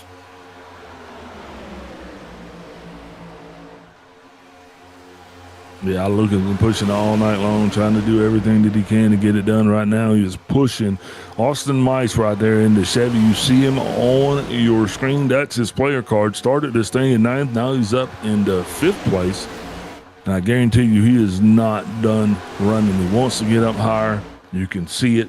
Just waiting to get the perfect combination behind him to make it work. Adaluca now going to be going high. He's going to shuffle back. That's going to send 4 wide. Yeah. This car shuffle. Not a place you want to be 4 wide. 3, maybe 4. A lot of integration. There it is. There it is. The 81. Yep. We'll have to unpack this.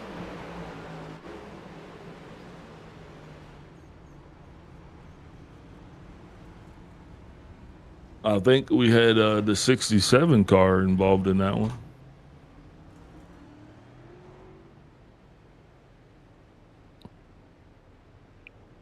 There the 08 car you see on your screen.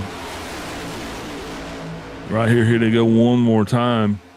3 wide scenario right here. You'll see him. He is in the middle trying to get pushed squared up. The squared up push comes. One car. Oh. Just shot him out of there. Someone loaded the cannon and shot that fast on the low side. It's spun across the nose into the high wall. We're still wrecking down here. We're trying to get him slowed down. Cars caught up with the pace car, trying to put this thing back together.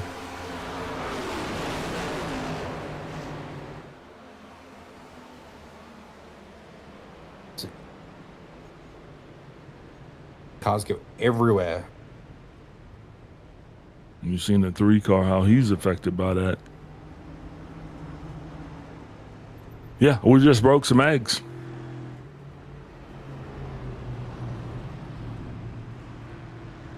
Chris Lannis, he's got a meatball flag. Ken Couch, he has a meatball flag. These 2 guys are going to be working diligently to get their cars repaired, and we're going to take a step away and get a word from our sponsors. Everything Simulated builds exceptional, high-end racing simulators, rather than manufacturing budget consumer parts. They are a premium Australian custom integrator that sources professional-grade hardware and delivers turnkey, fully constructed and calibrated simulator packages directly to your door. If you have the budget and want a no-compromise, professional-grade setup without the immense hassle of sourcing, building, and troubleshooting compatible parts yourself, they are an excellent choice. What makes their simulators great? Top-tier components. They build their rigs using premium, industrial-strength frames, like SimRigs and TrackRacer rigs, high-torque direct drive wheelbases from Simagic, Simacube, Conspit, Moza and Acetec in very realistic-feeling hydraulic and load cell pedal sets. Everything simulated. No hassle turnkey service. Building a high-end simulator is as complex as building a custom PC. They handle the entire process, including custom frame assembly, routing cables, configuring software, delivery, and in-home installation. Extreme immersion options. They offer advanced configurations that include quad-screen monitor setups, also specialized haptic feedback systems, which shake the pedals and mimic ABS brakes or engine rumble, and full D-Box/Dynamics motion platforms that physically tilt and move to replicate actual track G-forces. Choose Everything Simulated if you want a professional, race-ready cockpit.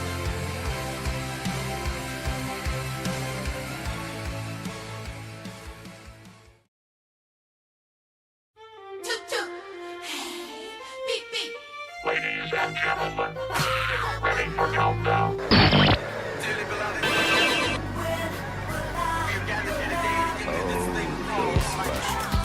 Man, this is some of the greatest stuff I've ever heard. Ooh. The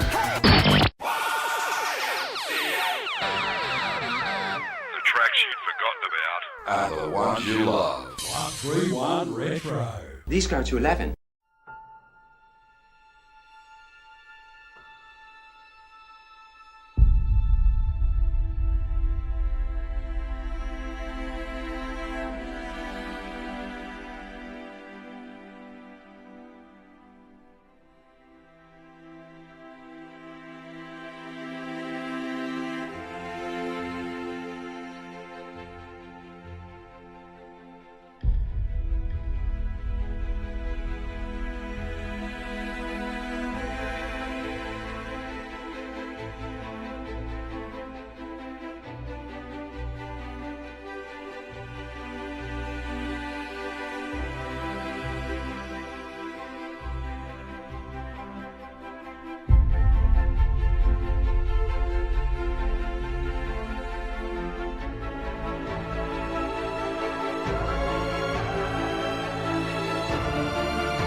And welcome back. We are here back at Talladega. Lights off on the pace car.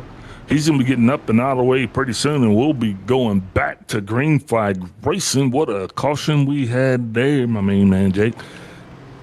Things are just starting to heat up a little bit. Yeah, now that we're past the halfway point and we're getting into the last third of this race, where fuel strategies have gone out the window, tire strategy isn't an option, where things are definitely starting to make those engines run hot and see who's going to punch their ticket for the last 10 to 15 laps of our race as we get ready to go green here at Talladega. Roger that. Lights off on pace car. He's gone, getting ready to take him through that Geico restart zone. Green flags out. And Derek Darby wasting no time getting this field up and started. Sorry, the 26 car. Dennis Orff.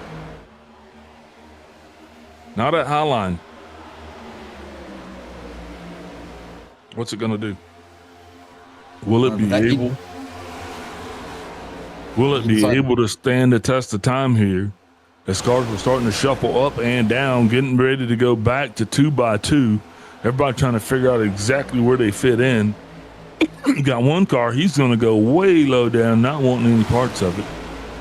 Going to go further to the back there, watching the 8 car of Lee Hogan. He's been a big mover, but right now he is right there on that back line where that's where that split happens. That's where the lines are going to start to split. As you'll see everybody in front of him getting it going. There's Justin Johnson. He's being pushed by the 24 Kenny Powell. This unlikely duo trying to make their charge towards the front. This might be the last fuel stop. I believe they actually might be able to make it all the way on this, depending on what position you find yourself in. You guys are going to be very smart about it. That high line are really moving up now, shuffling. Going to really change things up on the bottom as once they go by, they drop down. Now, we've shaken things all the way up. Nicholas Don Francesco is going to be your leader. He's got Derek Darby running behind him, and Alan Swan makes himself up with Justin Johnson and Paul Boomershine. That's a whole new top 5 for you there, Bubba. Yeah, and that's not all. So we've definitely seen this restart has made a difference in the top pack with new names coming through, but also too showing that bottom line has a strong ability to restart.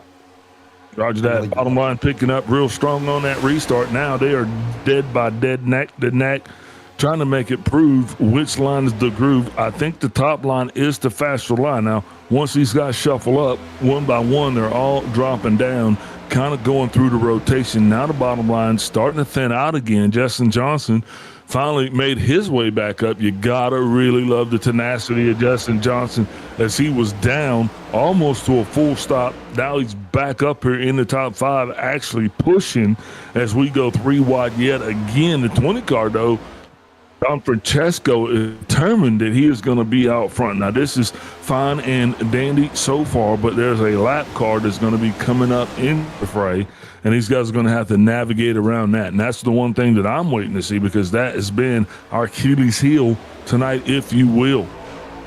Big shuffling going on up front.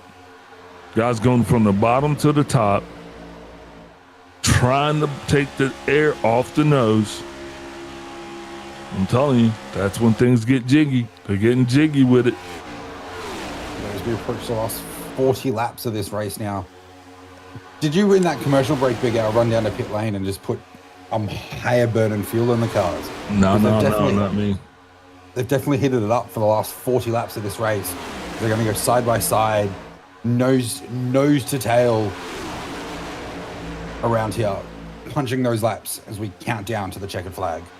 Racing up top, really getting organized. Those guys feeling pretty good about themselves, proving that the high line can work, and they're doing just that with it. Victor Keith now finds himself all the way up to the front here. He is going to be trying to itch his name onto the leaderboard.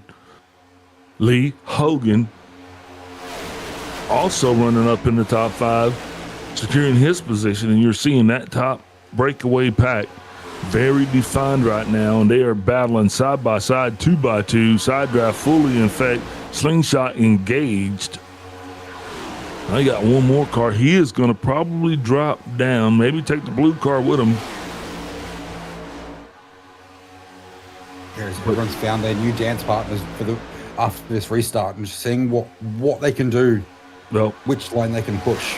and the one thing that I'm loving about it, I'm loving the fact that the guys are staying with the high line right now, because if the high line's the faster line, this is the way that you actually can show it, you can feel it, you can see it. You got to exercise it. You're not going to know where you're at till you get out there and you run it.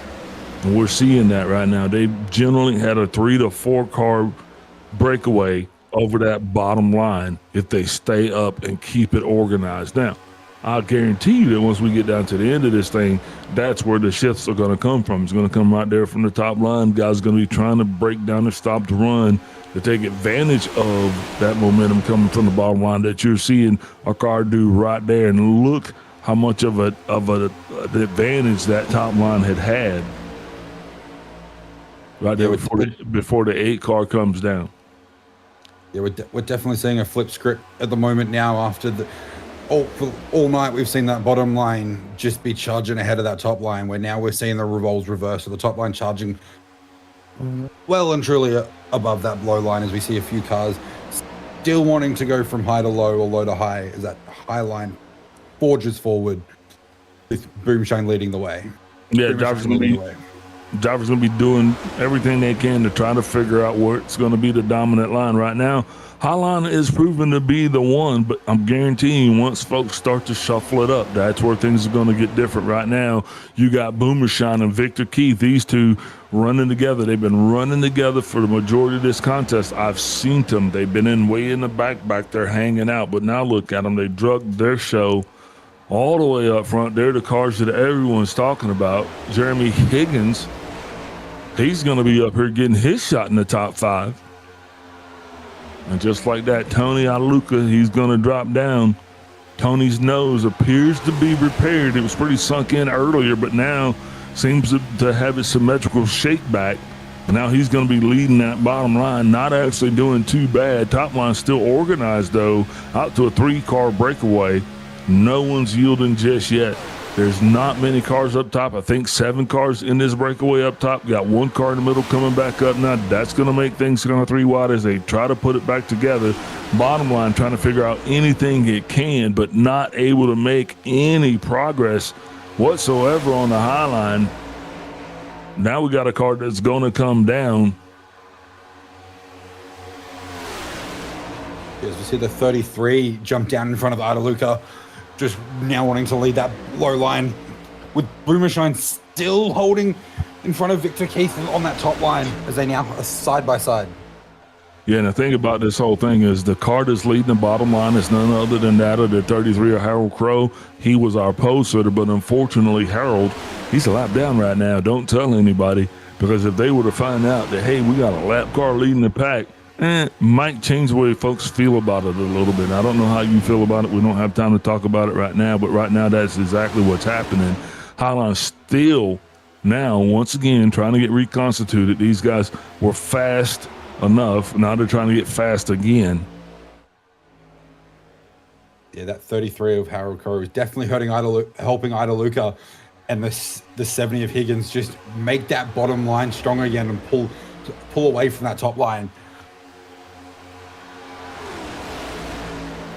As they flip the script yet again and have the bottom line extend by 3 or 4 cars over the top line as we count down our laps. Count down the laps, holding back to tears.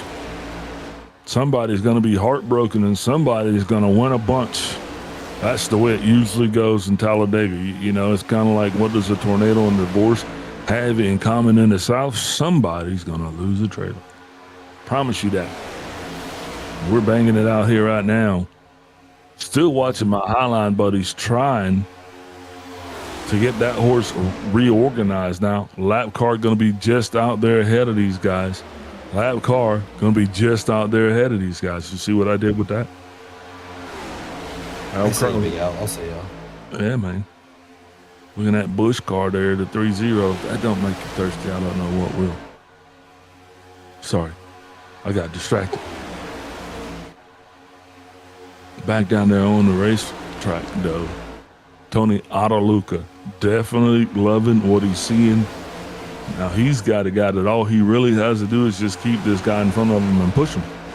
I mean, guys, that's a pretty sweet spot to be in, to know you're the leader, but you don't have to be the first car. I mean, I'll take it. You can write it up. He gets to sit there and save fuel and just save pushing the air, but also with very little risk. He's behind the lap car of 33 of Harold Crow. And I guarantee you, unless they're listening to the broadcast, the majority of these guys don't realize that that's probably a lap car. You know, you're just tucking in behind the guy in front of you, trying to hope for the best. And it's not like he's just any lap car. I mean, he is our pole sitter. So that does leave something to be said. We saw Clary, he was up here a bunch trying to stay on the lead lap. He's back up. Colin Clary, then the number 7's back up there in 4th at the moment, trying to lead the high line that you love so much back to its glory in front of the 92 of Boomershine. And he was going to do just that. Whoa! Now that is a move you don't see every day. They must have heard me talking. It's the 33 now going to go way high. Now he is going to fall off that draft there. Going to let the leaders go by. What do you reckon caused that? You know, it could have just been fuel. It could be different strategy. Lap realized that he's holding up the pack. Maybe wants to jump out. We've seen cars all night jump from the lead to the back of the pack though too. So just could be standard procedure. But we see this high line slowly pushing back on the low line. Yeah, he's definitely going to be struggling. The fact that he was really out there by himself and then he's out front eating the wind, that's going to destroy his fuel efficiency. So if he wants any shot at trying to make this thing all the way around, he did the best thing that he could do up front, though. The story is going to stay back the same as Adaluca with Jeremy Higgins pushing him from behind. Colin Clary has made it back up, and he is running in the top 3 right now. Like you said, he's leading that high line. Getting it done. Definitely pushing his bumper. Trying to push him up there to Adaluca. With Victor Keith behind him as well. Them just trying to play dancing. As we see him take the top of the leaderboard. Larry, now, up top, beside Adaluca getting the advantage there. Losing some of his help from the back. That was Warren who just flashed wide. Now he is going to come back in, and now these guys are tucked in Clary. Shall he stay? Shall he go? That's going to be the question, because it's definitely going to have implications on the guys that are following him. Should he drop down, that leaves just 4 cars up there on that high side to run by themselves. Although we still got plenty of racing left to go. Yep. Guys are just not really ready to show their hand just yet. As we see 3 from the high side drop low of Clary, Keith, and Boomershine jump in front of Adaluca, leaving the 20. Got another car going around there, wrecking in the back. Got to check it out. That's going to be big whoops going across the field. Caution's going to come out. That's going to be somewhere around Justin Johnson again. Got 2 cars. One went low, one went high. I'm looking for this again. Hold on, we're going to unpack this. There's Justin. And right back there, you see, there it is. One low, one high. Really just out of sorts. Justin's just been having a banner day today. I don't know who's sponsoring that car, but he's missing out if he doesn't contact Bondo immediately. Or dent repair. I mean, or Tire Masters. Or tow truck. Call somebody, Justin. 19 car gonna limp away from that one. That's Mike Fakey. He's still gonna try to get it back around. But man, what about that? That didn't happen anywhere up front, guys. And that's gonna bring him back again to decision time. It's not gonna be about tires. It's gonna be all about fuel. We'll take a step away. We'll be right back. Everything Simulated builds exceptional, high-end racing simulators, rather than manufacturing budget consumer parts. They are a premium Australian custom integrator that sources professional-grade hardware and delivers turnkey, fully constructed, and calibrated simulator packages directly to your door. If you have the budget and want a no-compromise, professional-grade setup without the immense hassle of sourcing, building, and troubleshooting compatible parts yourself, they are an excellent choice.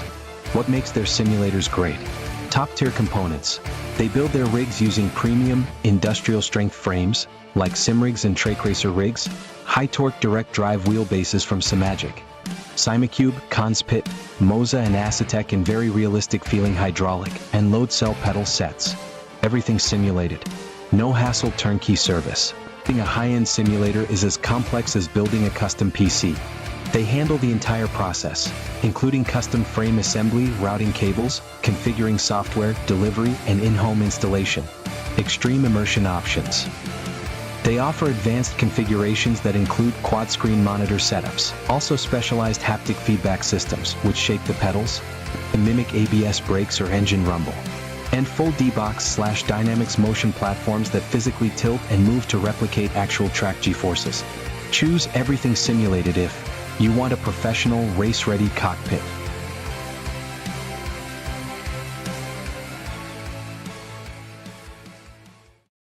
Need reliable electrical solutions you can count on?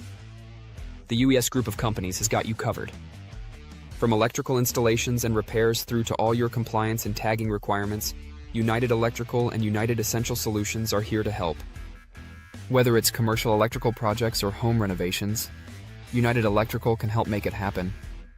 Need to secure your investment with an automatic gate? We can be there from the start of manufacturing right through to the final installation. We even offer excavation services to reduce the need to employ multiple trades. Need to get your electrical equipment tagged to meet compliance?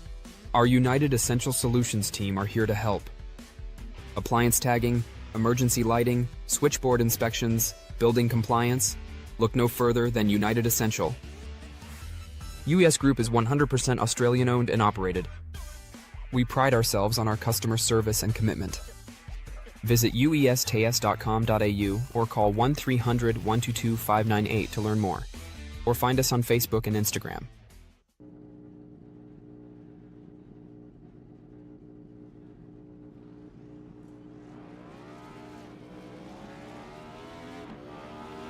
Here at TWRS, we're always here to help our squad when they need a little push in the right direction. That's just who we are.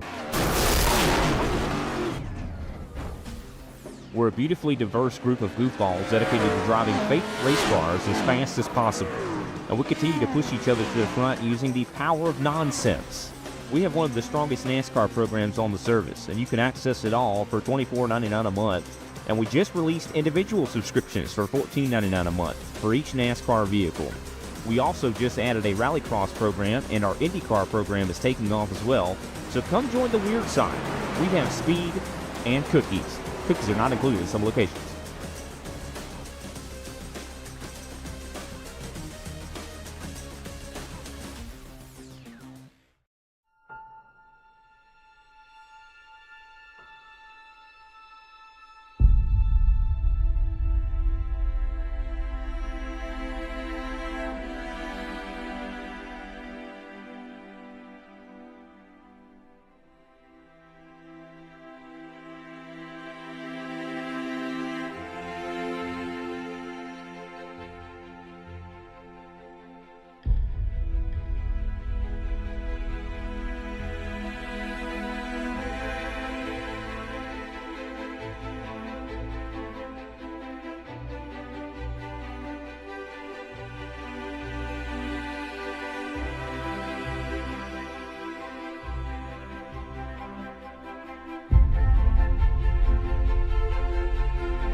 We're back. Remember, like, subscribe, follow. Pace cars off and away, doubled up, getting ready to take that green flag, and we are go through the Geico restart zone. And once we do, green flag is out. That is it right there. Bottom row, really hammering down. Leader 26 getting a solid launch right there. Going to have one car that's going to be coming up along his side. That's going to be Colin Clary in that 7 car. Now remember, Collins had a long night, found himself a lap down, almost 2, had to battle back. And now here he is leading that charge up high, and he knows that high line, that's the preferred line to be in, because right now they are matched even 1 by 1, and everybody knows that the top line, so we got a blinker up there. Colin himself's blinking as he's going to drop down to that bottom line. Got one car going to go through the middle. That's the 51 in the snap-on car. Everything's starting to get a little crazy here. 2x2 up front, 2x3 in the rear. Colin Clary definitely finding his dance partner again in Boomershine and Higgins. As they definitely make their push forward as he's on the low side. Boomershine trying to push the outside and bring that back around. Now you got cars back in the back that kind of missed the bus. And they're really going to get off that lead lap draft. And I'm going to tell you, with this few laps left in the race, this is not the time to be doing your own thing. Everybody's going to want to be up front so you can at least get the good seats. You got to know who's calling the shots, baby, especially if you're not the one that's doing that. We're seeing the 24 car. He's back down there. He is beating and banging as these guys know that now is the time with those bumpers. They're going to get like magnets, man. And you're going to see cars getting shoved forward because that lead car, he's probably going to drag back a little bit, pick him up. Clary knows what he's doing. He's demonstrated that he's been out front. Looking at some more guys. Higgins, once he made his way up front, him and Boomershine, these guys have not left. And I was watching them earlier. They were putting together an attack plan, and now they're executing that very plan up top still. Boomershine trying to make her shine. Oh, we got one into the wall. That's going to be the 13. That's coming back across the field. Not a lot of cars involved in that. Could have been a lot worse. I saw 2. Going to go back, take a real look at that. I'm seeing Austin Wood and Alan Swan. What you got? Let's see what we got. Let's unpack this in the 131 way back machine here. You're going to watch that 13 car. And he's going to be bobbling right in there. And just like that, he gets on the line, gets a little push from the 51. And then he's going to slide to a rest. That could have been a lot worse. I mean, even for the car that went up against the wall there, oh yeah, that's pretty bad. Yeah. that look like Lightning McQueen right there once his tires rolled back up inside him. It was like, yeah, you're done. That's gonna hurt. That's gonna hurt bad. That one's gonna need a tow truck. It didn't look. Oh yeah, wow! Violent slam, and somebody then shook up my bush too. It's just the fitting get loose, and then a small bump around. And that's bad because here we are, guys. And for those of you at home, man, if you're just joining us, welcome, because you showed up at the right time. We had a couple cautions, had a bunch of lead changes, but now we're back here to some good old flag racing. I don't know what color that flag is. Sometimes it's green, sometimes it's yellow. But we're going to keep waving them until we get the green and white one. And I don't know, maybe we'll have a green-white checker or two. I'll have to figure that out, but I don't know if one's going to be enough to get her done. You were worried about fuel. We have one car that had not stopped. That's going to be Dennis Orff in the 26 car. He is still yet to bring her down pit road. Got a couple takers there coming down. Yeah. So could we see a few more yellows between now and over the next 20 laps? Absolutely. Green flag all the way. No, heck no. Green flag. Look, I already told Barney he didn't kiss Thomasu. He knows that he's got to be up there ready to go, man. Ready to go. And he knows that he's got that yellow flag. that's the one he's going to be clutching, at least for a while. Yeah, but we're definitely seeing our picks of the night from us up here in the broadcast booth doing well. In 10th, you got the Kenny Powell of Kobe. Mine up there in front in Clary. Hey, this ain't your show. You don't come in here. You stick to the script. You don't come in here talking all freestyle and foolish. We're not talking about that right now. Why not, Big Al? What's wrong? We stick to the script. We got other stuff to talk about. Well, we've got fuel covered off. Tires are not an issue because we're at Dagger. Well, safety car is out and waiting to go green, and we get this high octane energy back underway. Because everybody knows that you can't. It's a Talladega thing. You can't talk about the points on when there's 20 laps or less. I mean, the picks. It is what it is. Sorry. Can't talk about picks when it's 20 laps or less in a race. I don't know. I reckon you're making the rules up again. That's what I read. Talladega County, they came up with the rules. I'm just here to call the race. I don't make the rules. I'm just here to tell people what I saw. And what I see right now is I see a bunch of cars out there that are single file, and these guys are starting to think, and they're wondering, right? Because you were talking about the strategy, and everybody played their strategy, but now all those bets are off because everybody's bottleneck up together. So you even have the same amount of fuel, unless you're Sean Roberts or Dennis Orff, because these guys, they're on a different plan. They're on the 26 lap plan with 20 to go. My eyes are on this restart because with Clary starting on the inside, he's going to have Boomer Shine back behind him, and they've been dance partners for most of the night now too. With seeing that low side has a nice bump, nice start, and we're going to have Higgins and Orff on the outside. And the thing is going to be is how long does it take these guys to get lined up and situated? If they lay back and don't close those gaps up front, the longer that each car takes to do that, the longer it's going to take them to get organized. Get in there, get set, get it ready. I mean, keep it at 5 feet, but hold it tight so that way everybody behind you can do the same. You don't want any gaps right now as we get ready to go into what is going to be the hardest part of this race tonight. A lot of those guys that we talked about, patience is the key. You got to be available at the end of this thing if you want to win it. Well, now they're here. Their patience got them here, and the majority of these guys are on the lead lap. But this is what happens at Talladega. You can't declare a winner. All I can look at that field and declare right now is chaos. And that's what I'm predicting is going to ensue here. Lights off on the pace car. He's going to be getting up and out of the way to safety. And we're going to just go ahead and light this powder keg. 28 cars on the lead lap with just under 20 laps to go. Strap in and watch for our racing as we wait for the safety car to hit back into the lane. And 20 laps of Talladega is an eternity. Your Talladega's a super speedway, so I'm saying, it's 5 to go before it's go time. So 20 laps, you really want to race hard, but you still have to be patient. Colin Clary is going to lead this field into the green, white, into the Geico restart zone.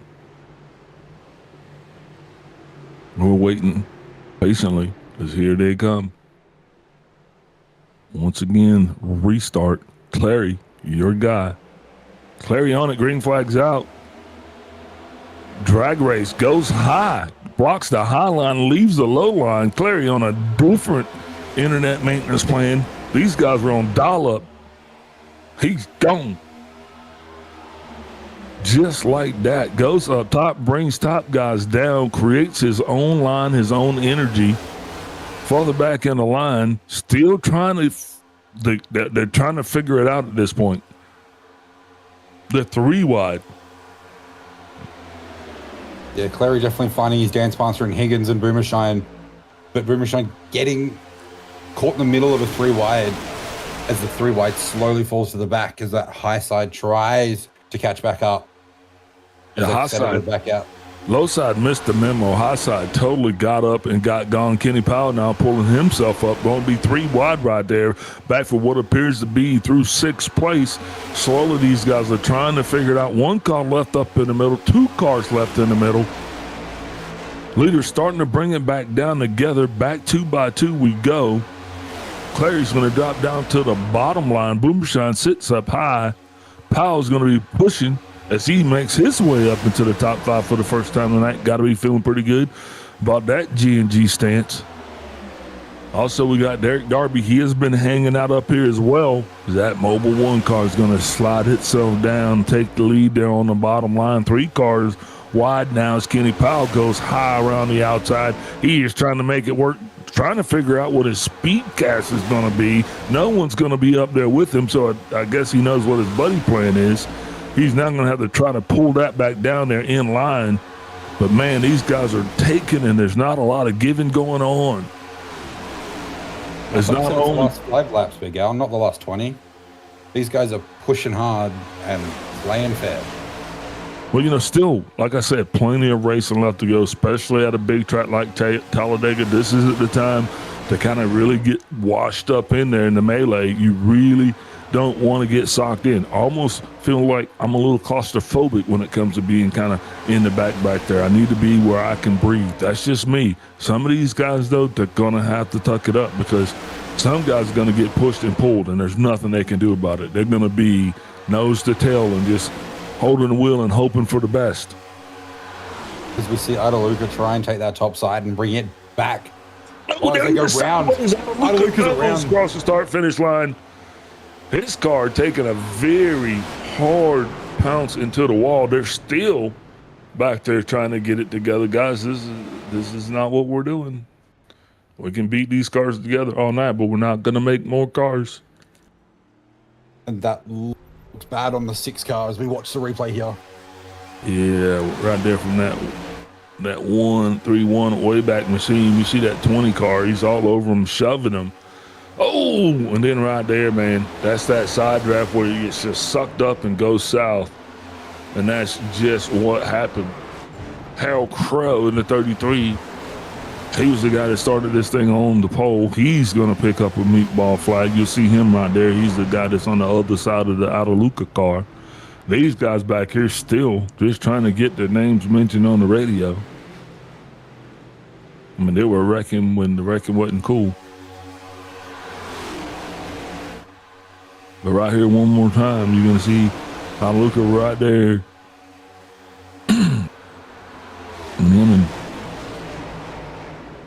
Wow. Hey, could have been a lot worse. We didn't tear up many cars there. So I don't think we've had the big one just yet. I think we still have just had kind of a bunch of mini strokes, but we have not had a heart attack. How does that work? Just goes to show the caliber of drivers we've got here tonight. Yes, small mistakes. Reeling it in and dialing it back, baby. Derek Darby up front of this thing, starting in 11th place. And now he's going to be your leader. But we're going to have to take a step away. We're still going to be picture, though. We'll be right back.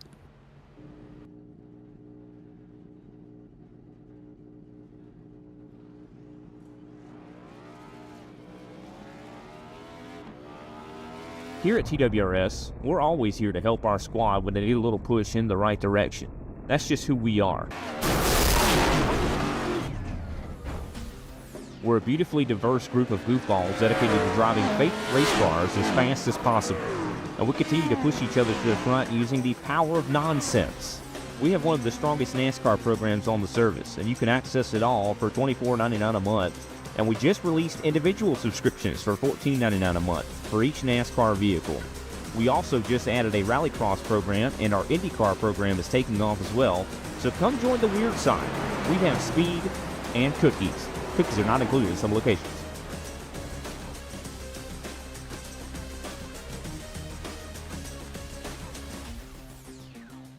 Everything Simulated builds exceptional, high-end racing simulators, rather than manufacturing budget consumer parts. They are a premium Australian custom integrator that sources professional-grade hardware and delivers turnkey, fully constructed, and calibrated simulator packages directly to your door.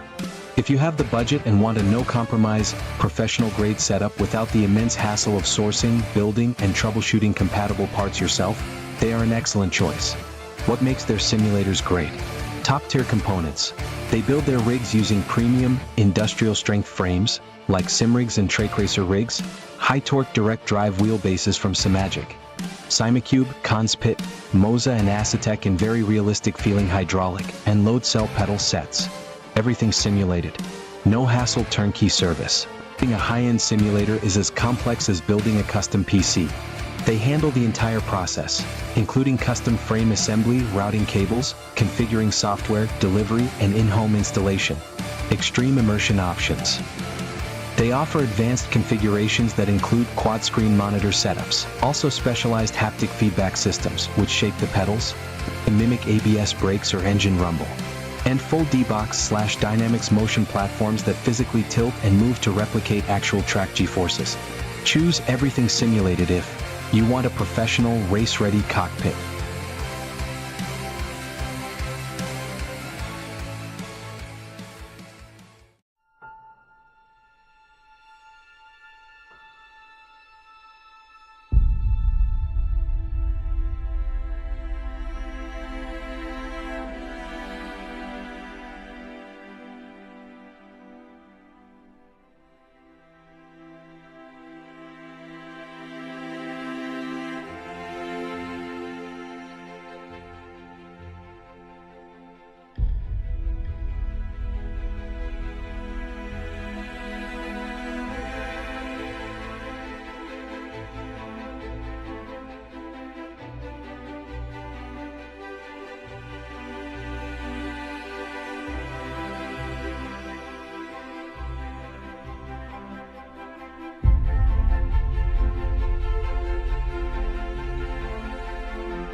And we are back.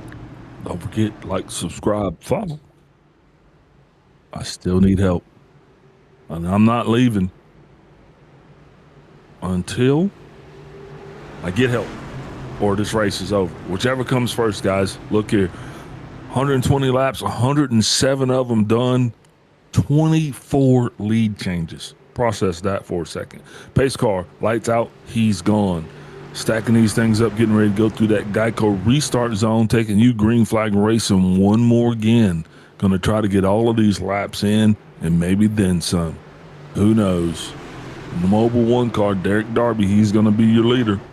And he is gone. Clary up in the high line, Darby down low. Darby, solid start. Clary comes down. That's how it starts, ladies and gentlemen. Bottom line goes fast. Top line regroups. Big gap in the bottom. That's where you start to find the missing memos. Now you got a 3-car breakaway for the lead. First time we've had that all night or anything that resembled that. Guys going to have to reel these guys in really quick. Oh, now we go fanning out 3 wide there. He's got a couple Fords going to be coming up on the high side. Kenny Powell's going to be taking the lead of that middle line right there. And all the way down at the bottom, Derek Darby in the 22. That Mobile 1 car, he's been flashy all night, but right now he's flashing his badges first, and that's exactly where he wants to be. Further back, though, getting a little racy. As the 20 car goes down, going to make it 3 wide, going to get real tight right there going across that start-finish line. Guys got their elbows out, but it could get really ugly right here as we are 3 wide racing towards the back of the pack. too wide up front. Middle row not actually able to get organized right now.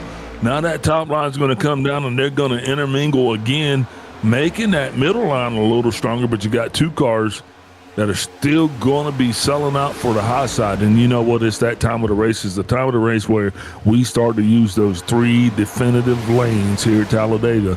And now I do believe from this point only, from this point forward, rather, you're going to be seeing green flag racing. But the story right now is Derek Darby. He's the guy that's up front.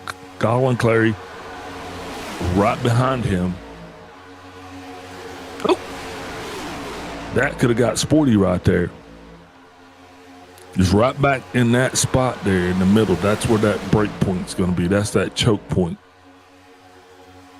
Now we're hoping that nothing happens up front, Major. Because, like I said, we still have not yet had the big one, so to speak. We've had a couple skirmishes, but we have not yet been in a fight. Derek Darby still doing everything that he can, enjoying the fact that that bottom line is working now. Like I said, these guys were in a breakaway of 3, and they were getting it done. These guys definitely feeling the best lead that they've had, so they got to be coming in feeling pretty charged right now, especially with 10 laps to go here at Talladega.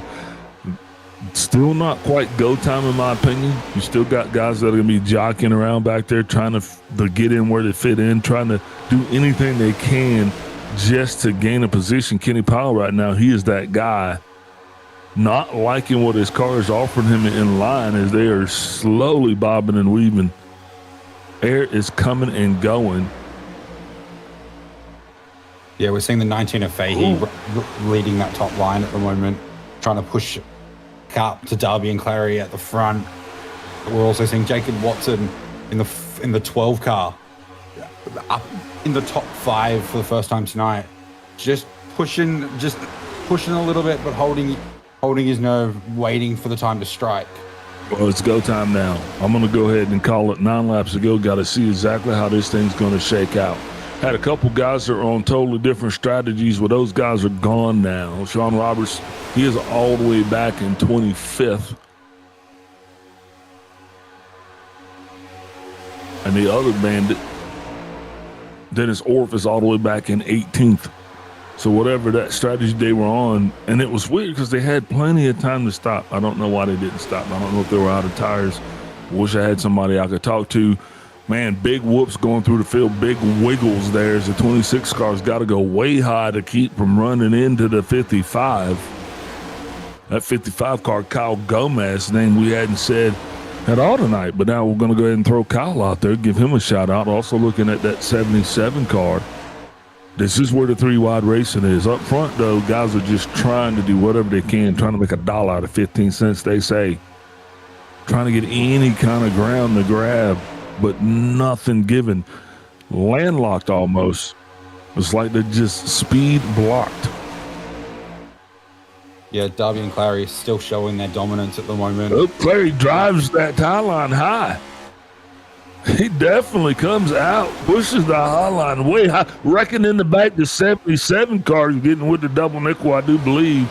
Going to have to watch that. Caution is going to be out. That's going to stack them back up again, baby.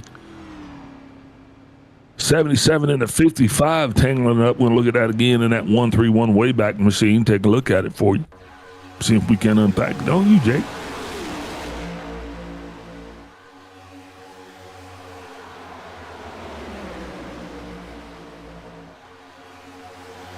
You're watching there's a wiggle through the corners and just allowing the cars to touch, sending them around.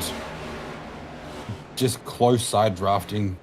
And an uneasy bump from the cars behind brings out our caution with, we're going to say 6 to go.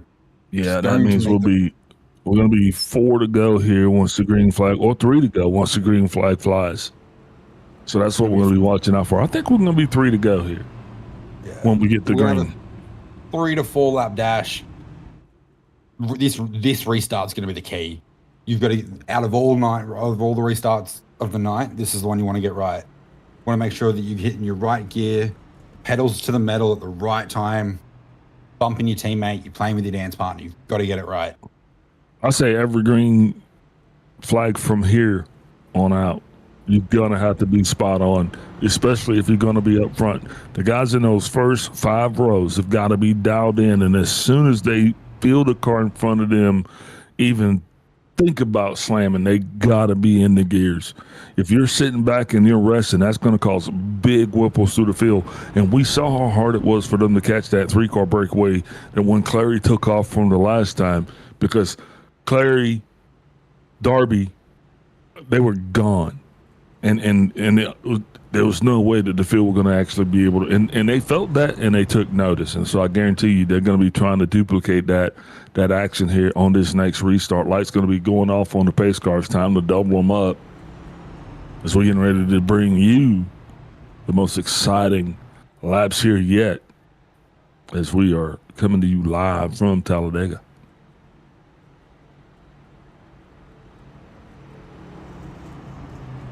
So we are not going green this time. We'll come around again. So it will be 4 laps to go once we take the green. Yeah, we're going to see Darby on the inside and Claire on the outside. Will he do what he did last time off the restart and hopefully get a good jump and then jump straight back in behind Darby and wait for that last second split to dive on him? Or will Fahey and Norris behind the two of them be able to be their dance partners and push and have it a 2x2 battle off the start?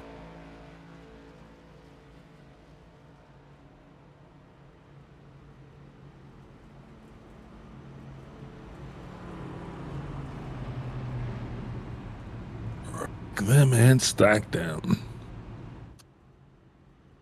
Find yourself a partner.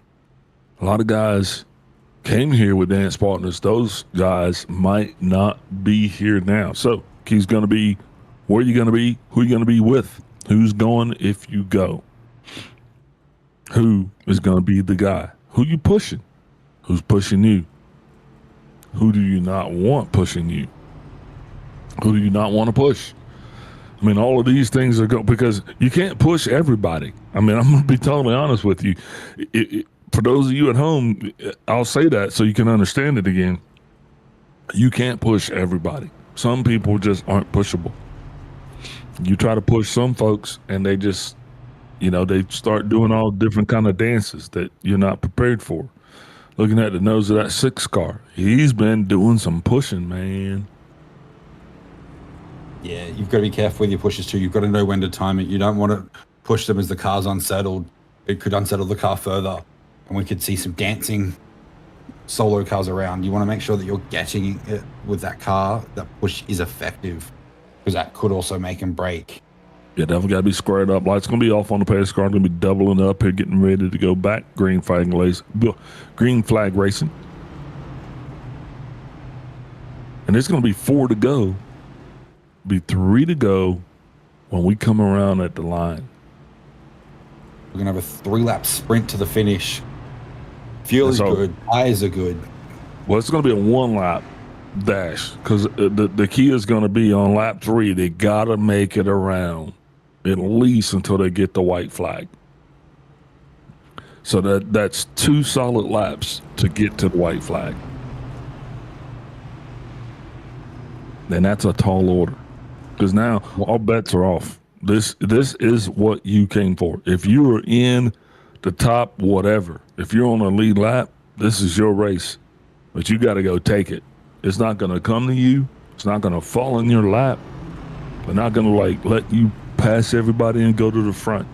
You got to man up and do some extraordinary stuff. This is time when you got to be extraordinary, baby. That's what it's going to take to get it done.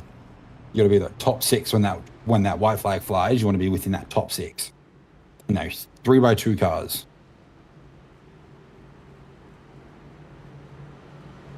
Man, how's your driver doing? Let us know in the chat. How's your pick hanging in there? Up in the booth, we're not recognizing picks right now. We're just having fun.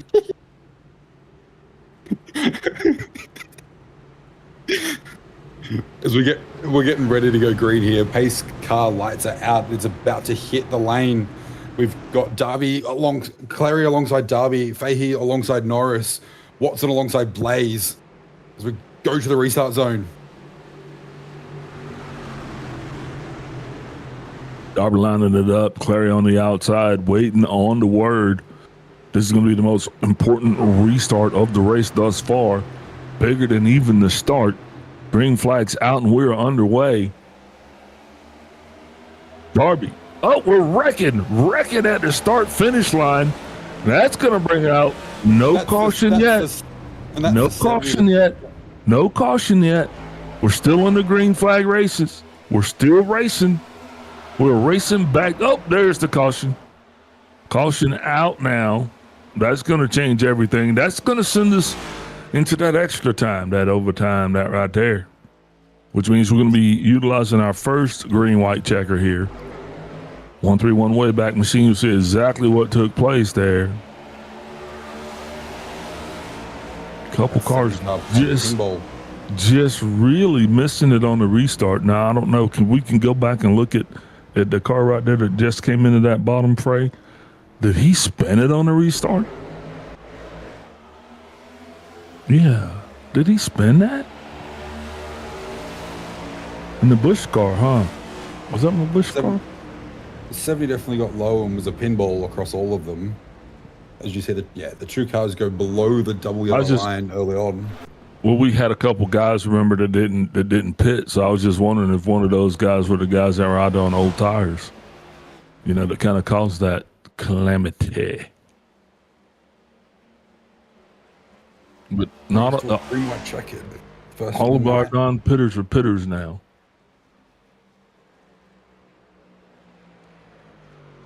So we've had 24 lead changes. We've had 8 cautions. We've been under caution laps of 21. So it's been a race. Yeah, it's Talladega, baby. This is what you expect when you come to Talladega.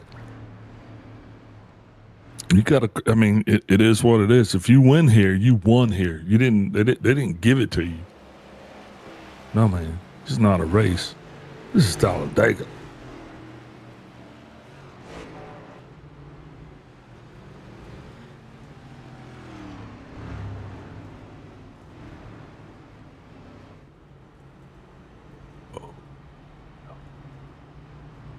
Now drivers are really starting to figure this one out because, now really kind of all bets are off, especially if you didn't get lined up with your dance buddy. Now you don't have time to start sorting that out, trying to get it done in line. You got to just go. And you're not even looking to see who's coming. If you're running, you're running. If you're blocking, you're blocking.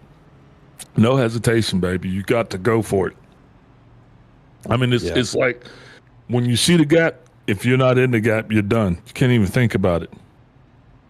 We thought last restart was important. This one is even more important. Yeah, this one's even more important than the last one. And all of these are going to be until, we get the right one where we make that white flag. That's going to be the goal. Once this caution, well, anyway, I know what I'm saying. I know what I'm trying to say. Once this green flag flies, we're going to watch the same 4 go off the front for the restart again and hoping they get it perfect and can get that jump as we watch them stack up here. But once again, this is going to be this will be our first attempt at a green-white checker.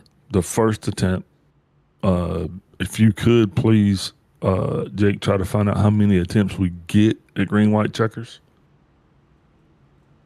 And if it's only one, that means here once that green flag flies, it'll end on the white and the checker.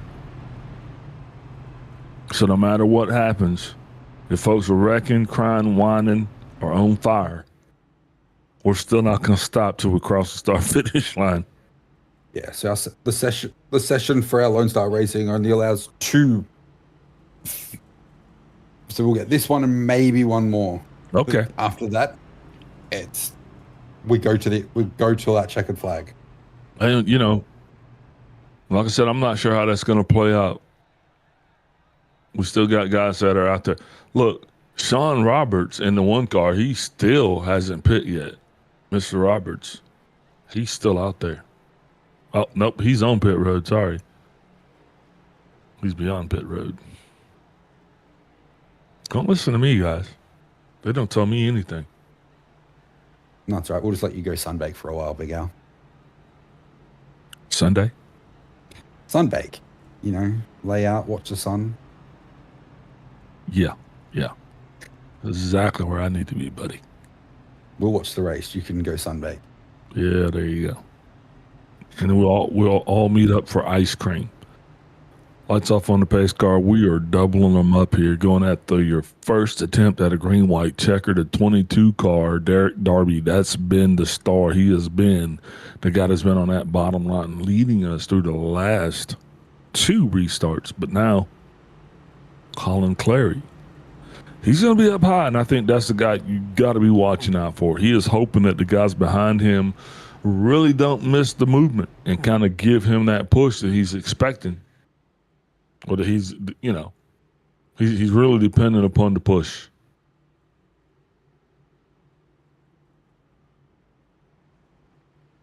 But this is going to be crazy all the way around. You're going to have guys, they're going to be bobbing and weaving, guys going high, guys going low.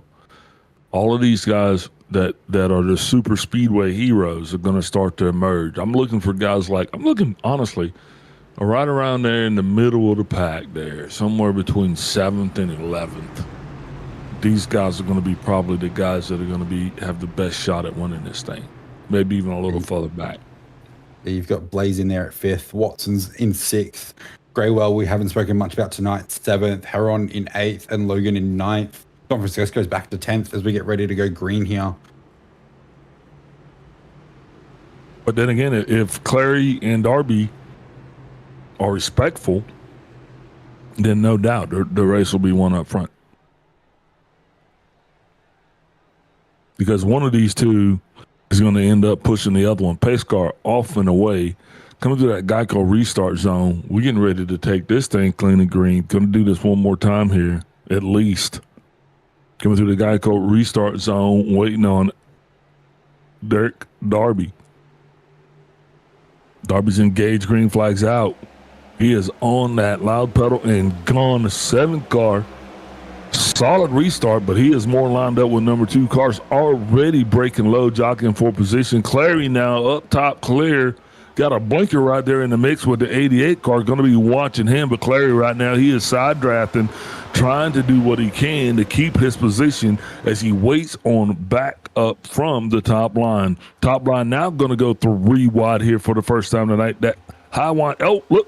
We got a little wiggles going on in there, and you'll be able to see those wiggles right now because now we're going to be going into this turn. We're going to be almost 4 wide here at Talladega, and that is going to get ugly. That is up front there, and, yeah, we are 4 wide, baby. Go ahead and count that. Take a picture of it. Yeah, they're definitely pushing hard now, 4 wide with the 57 pushing the 7 of Clary. Look. But also down low, you've got Darby falling. Oh, there it is, 51 car goes sideways. They're sliding at the Geico restart zone. They cross the line. White flag should come out. Green flag racing is going to continue. These guys are going to go all the way around right now with Clary leading the charge here. He's going to be glued to the bottom line. He's got the 19 car Mike Fahey right behind him. Fahey is going to be his partner. One more shot up top. Guys going to try to get it organized as right now all bets are off. Taking this one all the way down to the start finish line. Fahey, Clary pushing the 7 car now. Clary jumps up high. Now he's going to be side by side with the 19. I said these two are going to be pushing each other, but definitely now they're going to be pushing each other to try to see which one's going to close the door on the other as we are fanning out again. Going to be 3 wide. Come across that last time as we'll take that to Yellowwood. Got to get to the start finish line. Kenny Powell's going to go high, but Clary's your man. He's still got it right now. The guy to beat, and I think he's going to get it done. But behind him, that's where the Fury was. But I'm going to tell you what, guys, ladies and gentlemen, you just saw a masterpiece in green-white checker racing. These guys, they just brought it home, baby. They just brought it home. We're going to give a big congratulations to Colin Clary. This guy, he has the Heartbreak Award for tonight. I mean, he has the biggest move. He just give the man the trophy and give him the check because he was a lap down, almost 2 laps down, battled back in this thing from everywhere in the field, to come back and win. And that is just truly spectacular there. Masterclass for these guys. Super excited for them. Jacob Watson getting it done. Jacob coming in second place. You know, he has got to be super excited as well. Mikey Fakey. Don't fakey, Mikey. Fahey. He was good. He was good. He came in third, right? And look, third place to Talladega. Who is going to go away with that? We're going to watch that 7 car give his celebratory burnout. Also, Austin Orrs in 4th. Austin Graywell 5th. 6th car, 6th place. Kenny Powell. Derek Darby, Drew Blaze, Austin Mice, and Jake Heron are going to round out those top 10 positions here. Once this 7 car is done, what do you think about that, Jake? You want to rate that? What are you giving him? You giving him a 10? What you got? I'd say it was one hell of a finish under the green light checkered, seeing the cars door each other as they try and side draft to the end. Yeah, so, Roger. Beautifully done. We're going to step away, get a word from our sponsors. We'll be back with our post-race show.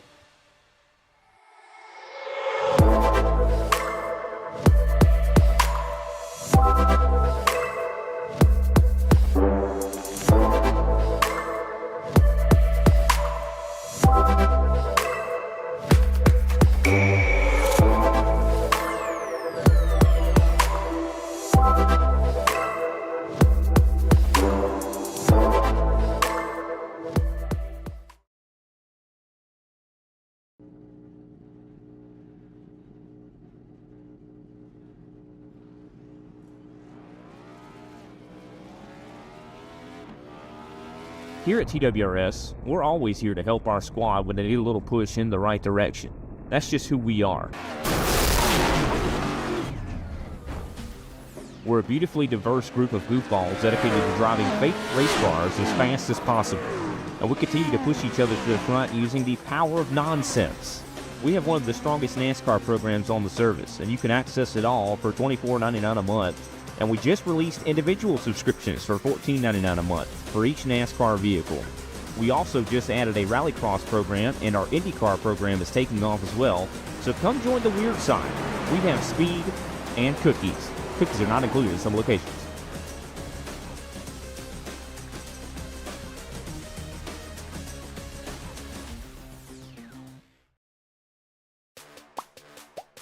And we are back right here getting ready to run down those official results for you. Colin Clary, he's your winner. Jacob Watson in 2nd. Mike Fahey 3rd.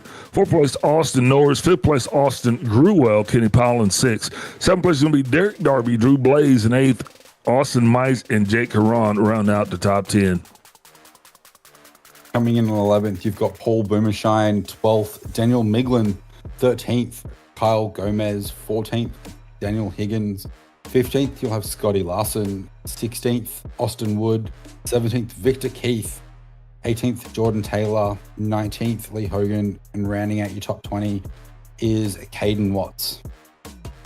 Yep, that's going to put Tony Abaluka. Tony, man, he led a lot of laps here. Unfortunately for him, he's going to come across 21st. Chris Klein, 22nd. Nicholas, another guy, Don Francesco, another guy that was up front there, 23rd.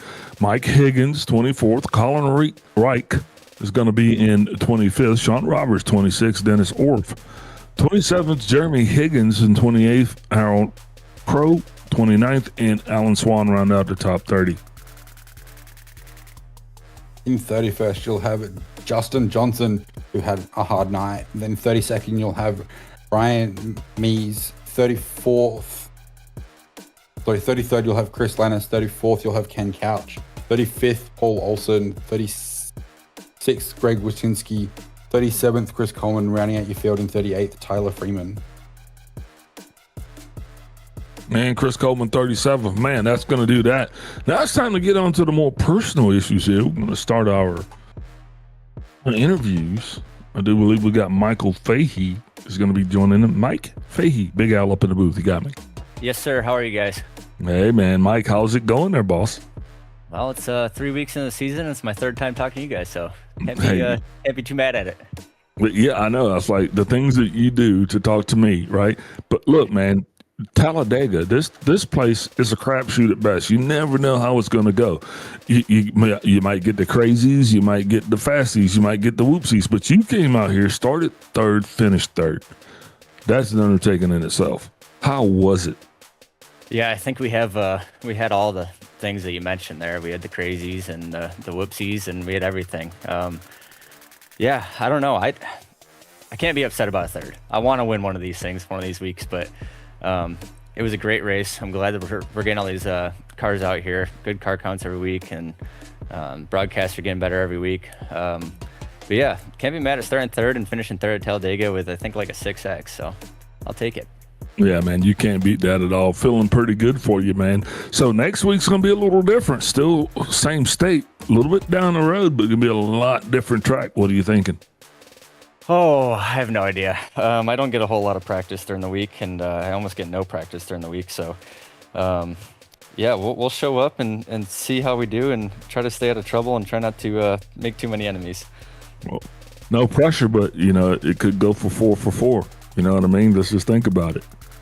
We'll see. Richmond, I'm typically not the best at, but we'll try to save some tires and be there at the end there. Yeah, next week I think we're at Barber's. Lance. Yeah, well, we're at Barber's. Okay, yep. Yeah. I'm tracking it now. Yep. Well, make sure you practice at the right place, man. Who you shouting out here tonight for your third place finish? All the LSR guys. I gotta give a huge shout out to Justin and Drew. They make this league happen, and we couldn't do it, and we wouldn't have the car count without those guys. And you guys for putting it on. Like I said, the broadcasts are getting amazing. They're getting better each lap and every week. And all my friends and family watching the race, moms out there, grandmothers out there, I'm sure, brother, girlfriend, everybody. And then huge shout out, ran a new paint scheme this week. Got some names in the hood for some airmen that we lost during this Iran war, and I'm glad that we can get some TV time for that. Absolutely, man. We're going to be doing something special here for veterans and first responders through the year. Thank you for your shout out, man. As I always say, don't party too hard, and we'll see you next week. Appreciate it. Thank you, guys. Hey, that was Michael Fahey. He's your third place finisher now. We'll be joined with Jacob Watson, and he's going to be standing by with Jake Atkinson. Yeah, Jacob, it's Jake in the booth. How are you, man? Pretty good. How about yourself? Yeah, I'm all right. How about that for a race? Starting all the way down the rear in 36 and you come across in second. Can you take us through your perspective of the race of tonight? Yeah, I kind of just wanted to play it safe all the way to the end. I rode in the back a lot of the night. And then I think a caution came out with about 30 to go. And I was like, all right, it's time to start hanging up front with these guys now. And then towards the end, we kept getting caution after caution after caution. And then that last run, man, I know there's a lot of tempers flaring tonight, but gosh, that finish was fun. I mean, there was just so much going on at once. I am surprised me and Colin didn't wreck. I mean, I was so loose getting to his rear bumper, and I was trying to keep it straight for him, and then I was going to pull out a line and try to beat him to the line, but I didn't pull out soon enough.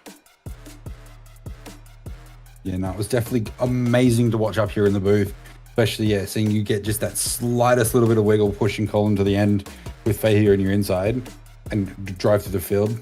Yeah, any shout outs or sponsors, mentions you want to mention through tonight? Oh, yeah.